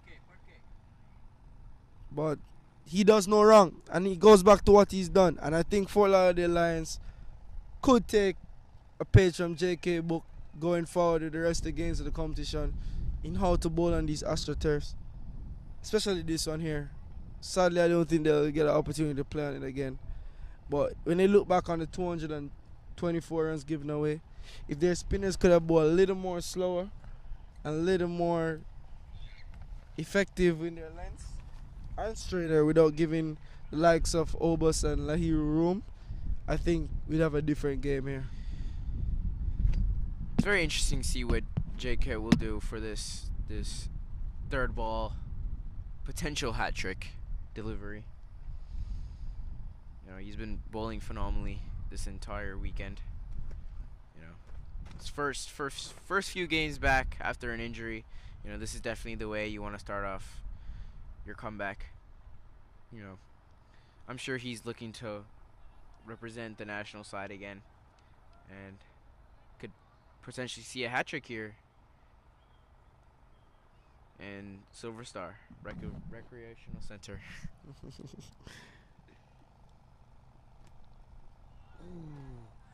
Almost a hat trick here. Almost hit the ball straight back onto the stumps, but hard luck for JK. He's been bowling wonderfully this entire weekend. You know, would have been topped off with a really nice hat trick. Dan Zahaya doing the smart thing. Seeing off JK's last over. Not allowing him to get any more wickets and cause any more potential damage. He's won this battle against the Fort Lauderdale Lions, and now it's time to close out his spell. You'd be very interested to wonder as to why none of the Fort Lauderdale Lions players are using their feet to try to play these leg spinners. You know, maybe come down the track, maybe mess up the bowler's line and length. You know, make him think a little bit more. You know, just staying in the crease, staying in the same spot over and over and over and over and over. I'm sure the bowler will eventually get it right. And you just start to question as to why, like, if the batsmen are trying to mess with the bowler's head, or if they're just going to allow the bowler to mess with theirs. And it seems that everything has gone JK's way, taking 3 wickets this game. You know, it's taking 3 key wickets in this game. And it was a wonderful spell bowled by him.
Elton Tucker Jr. coming into bat against Aditya Padala.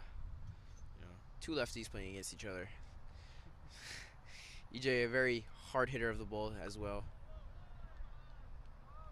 Ball just keeping low, which is pretty surprising as the ball has been bouncing quite high throughout this entire game.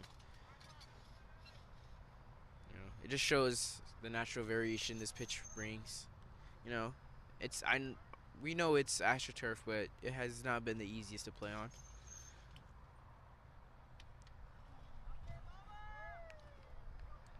Elton Tucker Jr. misses the ball completely and gets bowled. It's another good wicket for Aditya Padala.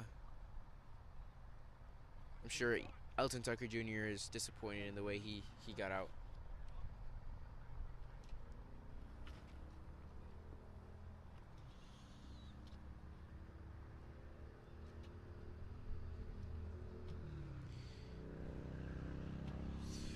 For Lauderdale Lions, I'm going to need to pull off a miracle in order to win this game here. You know, with innings such as Obis's and Lahiru's, it's kind of hard to just match that innings and score the amount of runs that the Raptors have scored. You know, those 2 innings were of pure class. And, you know, this pitch can go either way. Orlando Galaxy defended 113 on this pitch, and the next game Raptors come out and score 225. So it could go both ways for depending how the bowlers bowl, and Raptors have bowled phenomenally throughout this entire game. And as we've seen and expected, as the wicket of Amari Williams fell a couple wickets earlier, game has shifted, and what looked like we would have a close finish has looked like an easy win for the Morrisville Raptors. 225 was always going to be difficult.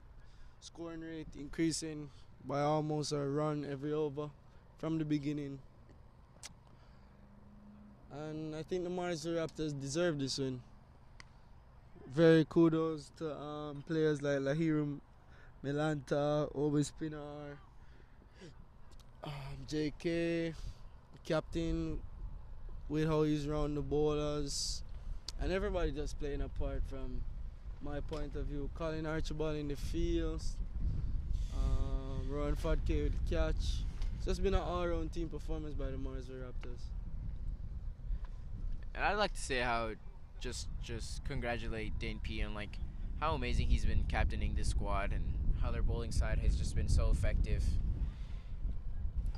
Like he's a very good cricketer and understanding of the game to know what works on this pitch and how to lead his bowlers from the front and perform almost every time. I agree 100%. I think in this team, from what I've seen this weekend, this is a team, even though they haven't played a lot of games compared to the others, I think everybody understands their role, which is very crucial in a franchise tournament.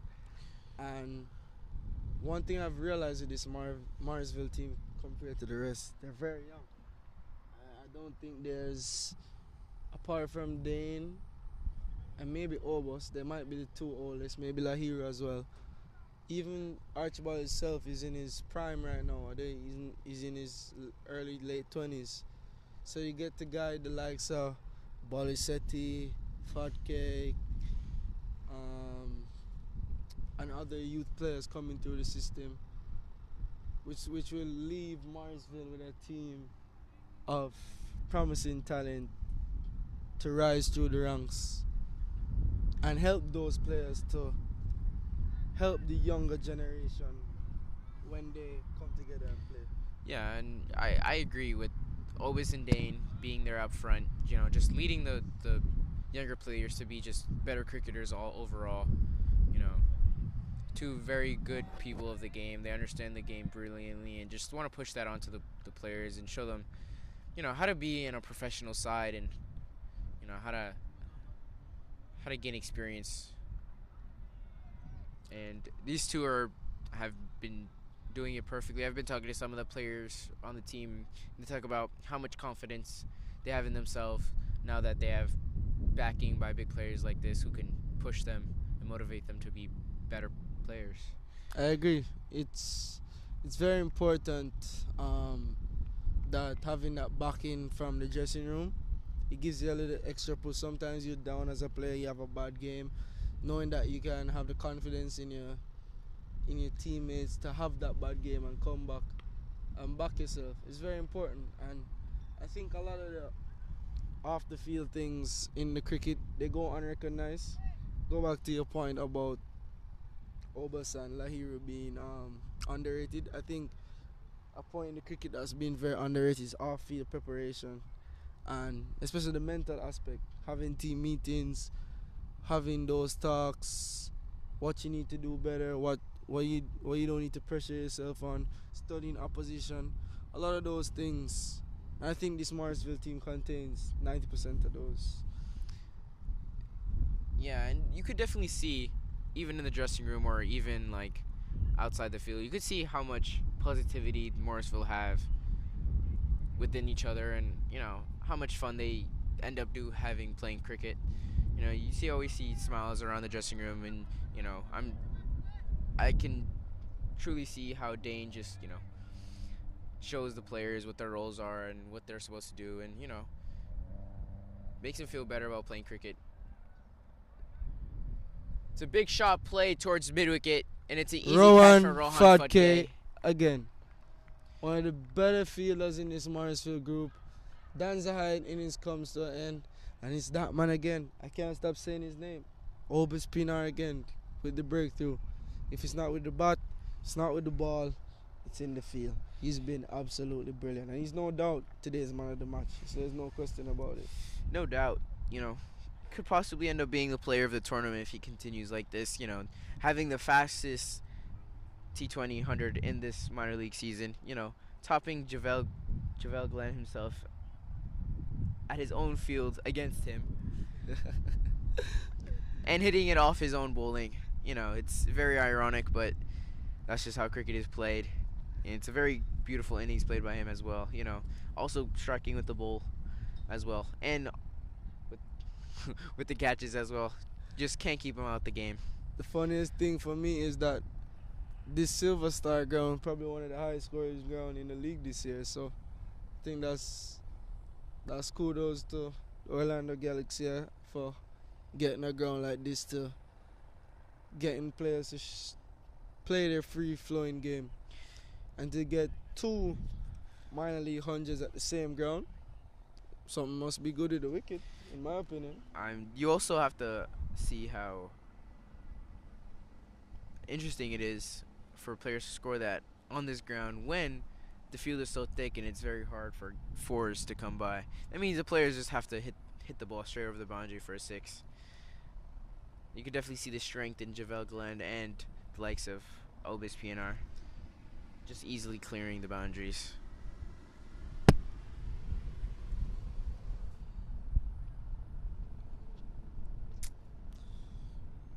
So it's Aditya Padala continuing. I think he's come to close out his spell.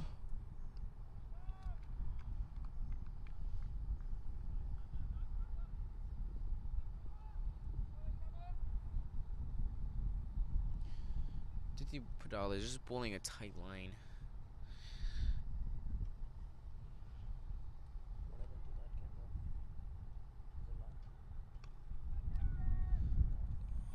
It's an easy catch towards third man. Aditya Padala taking another wicket here. And that's 8 wickets down. Captain taking an absolute sitter at third man. For Lauderdale Lions looking to take another loss here in the season. Morrisville taking a very important W. And one thing this W does, if I'm correct, is Morrisville run rate. I think that had something to do with their loss against the Galaxy. Chasing that low score, I think they went out too hard and it cost them in the back end against the Galaxy. And with this bowling performance, I believe their run rate has gone up immensely. So it's a very important win for the Morrisville Raptors here, getting a huge run rate in this 3-horse race in the Atlantic Southern Division. I'd love to hear the scores in the Atlanta Lightning and Fire game. I think they had a close game over there. And I'm correct. Atlanta Fire has won the game by 6 wickets. This looks like an all-round team performance. Rakeem Cornell again, 59. Stephen Taylor, 24. Aaron Jones, 33. Jamar Hamilton, 37. And Zayn Saeed and Connor Ajay sending the game home. So that's a split there between the Lightning and Fire this weekend. New batsman coming in, Atul Iyer. Usually known as a top order batsman, playing in England for his university team. Coming on to the Lions team, going in at number 8. See what he could bring to the table for the Lions. Maybe prove himself to maybe hopefully bat up the order one day. So going back to the table, with those results, the Atlanta Lightning lead the conference. They played 10 games, 14 points. Atlanta Fires played 9, 13 points. With Morrisville winning this game, they would play 8 and would have 11 points. So it leaves the group open. Morrisville have important games against the Fire and the Lightning to play for the rest of their schedule. And the Fire and Lightning have Galaxy to face next weekend in Atlanta. Both teams will be looking to get crucial wins against the Galaxy, but from what I've seen, what this Galaxy team can do, if the Galaxy team can get it right, they can cause a trouble in this playoff, and hopefully Morrisville won't regret that loss today in the earlier game. And that's the end of the over.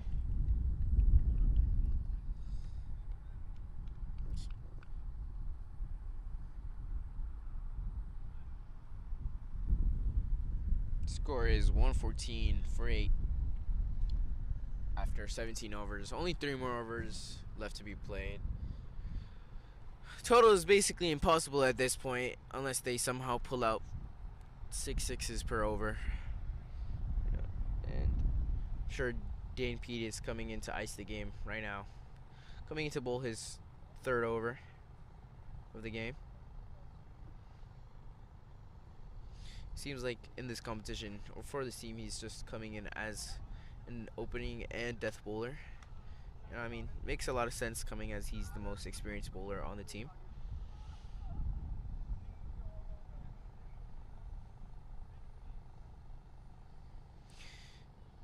It's very interesting seeing as Lions have indeed beat the Morrisville team before.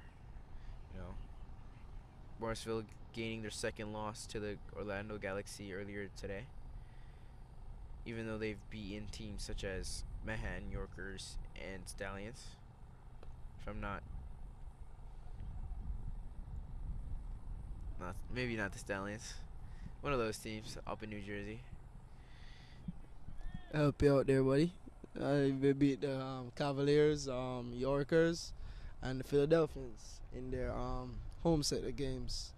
I don't remember the weekend. July 4th. July 4th weekend. Helping each other out is always. Yeah. As you said, this game is lost. The MP just trying to close it out. As I say, only thing Mars will have now to play for is how much further they have to play for how much they'll lose this game by. I'd love to see if they can get to the target to get it to under 100. And then Pete strikes again. Taking Atul Iyer, the absolute Jaffer, just trying to cut the ball and just gets a very small edge, sending him back to the pavilion. Only 1 wicket left for the Lauderdale Lions. Maybe they can get the Lions all out, send us home a little bit quicker. I've enjoyed my time here so far, though. It's been nice weather, apart from the passing shower. Cool weather here in Orlando. Like I say, it's been a disappointing end to this game. I think the game was lost from the beginning. Chasing 225, not getting that big start in the power play, and losing that big wicket of Javel Glenn to a suicidal run out. Always had Fort Lauderdale Lions on the back foot. Yeah, and 225 is never an easy total to chase, like I said. You know, it's just a wonderful innings by Lahiro and Obis. Obis just being posted in the minor league Instagram for the fastest 100.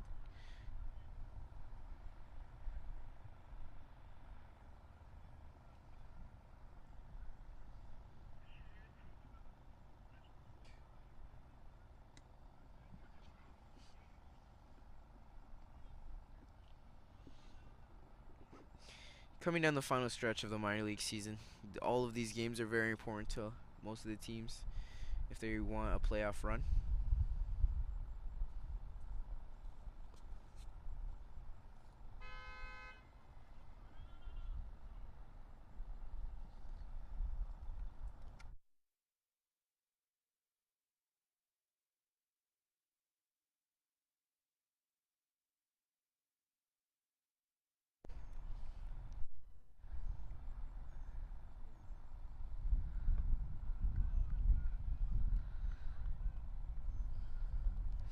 Abdullah Saeed, out of the DC area, just like Dane himself. Dane himself flew from South Africa and lived in DC for a little bit.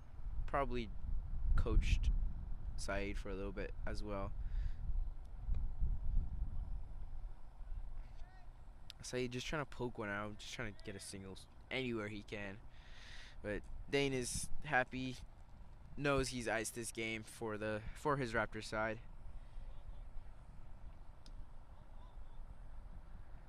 Just 2 more overs left. 1 more wicket left as well. Morrisville, also known as Morrisville, just want to close off the game as quickly as they can. They come in, bowl youth prodigy himself, Rohan Fatke. Nice to see Rowan getting over in here, releasing his arm. And it's so fun to see that this Morrisville team has so many options. Colin Archibald not bowling, Abraham Bolicity not needed. This Morrisville team is very balanced and well-rounded. And for whatever situation and conditions, they can adjust to and suit a very strong unit. You know, it's good to see the use of the youth for the Raptor side. Having 2 under-19 players on their side with Rohan Fatke on the USA under-19 team and Abiram Boliceti, as well as in the under-19 team for United States of America.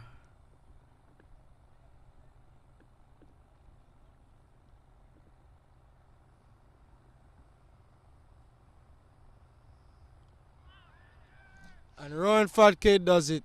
And that's the end of our game here. The last wicket has fallen. And that's the end of our game here. Man of the match for me, Obis Pinar.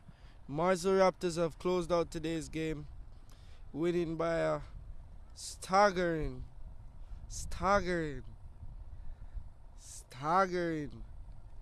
108 runs.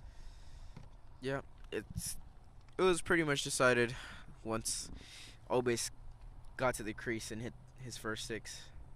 But, you know, it's been fun. Thank you guys for watching. And that's all.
You're watching the Toyota Minor League Cricket Championship, presented by Sunoco.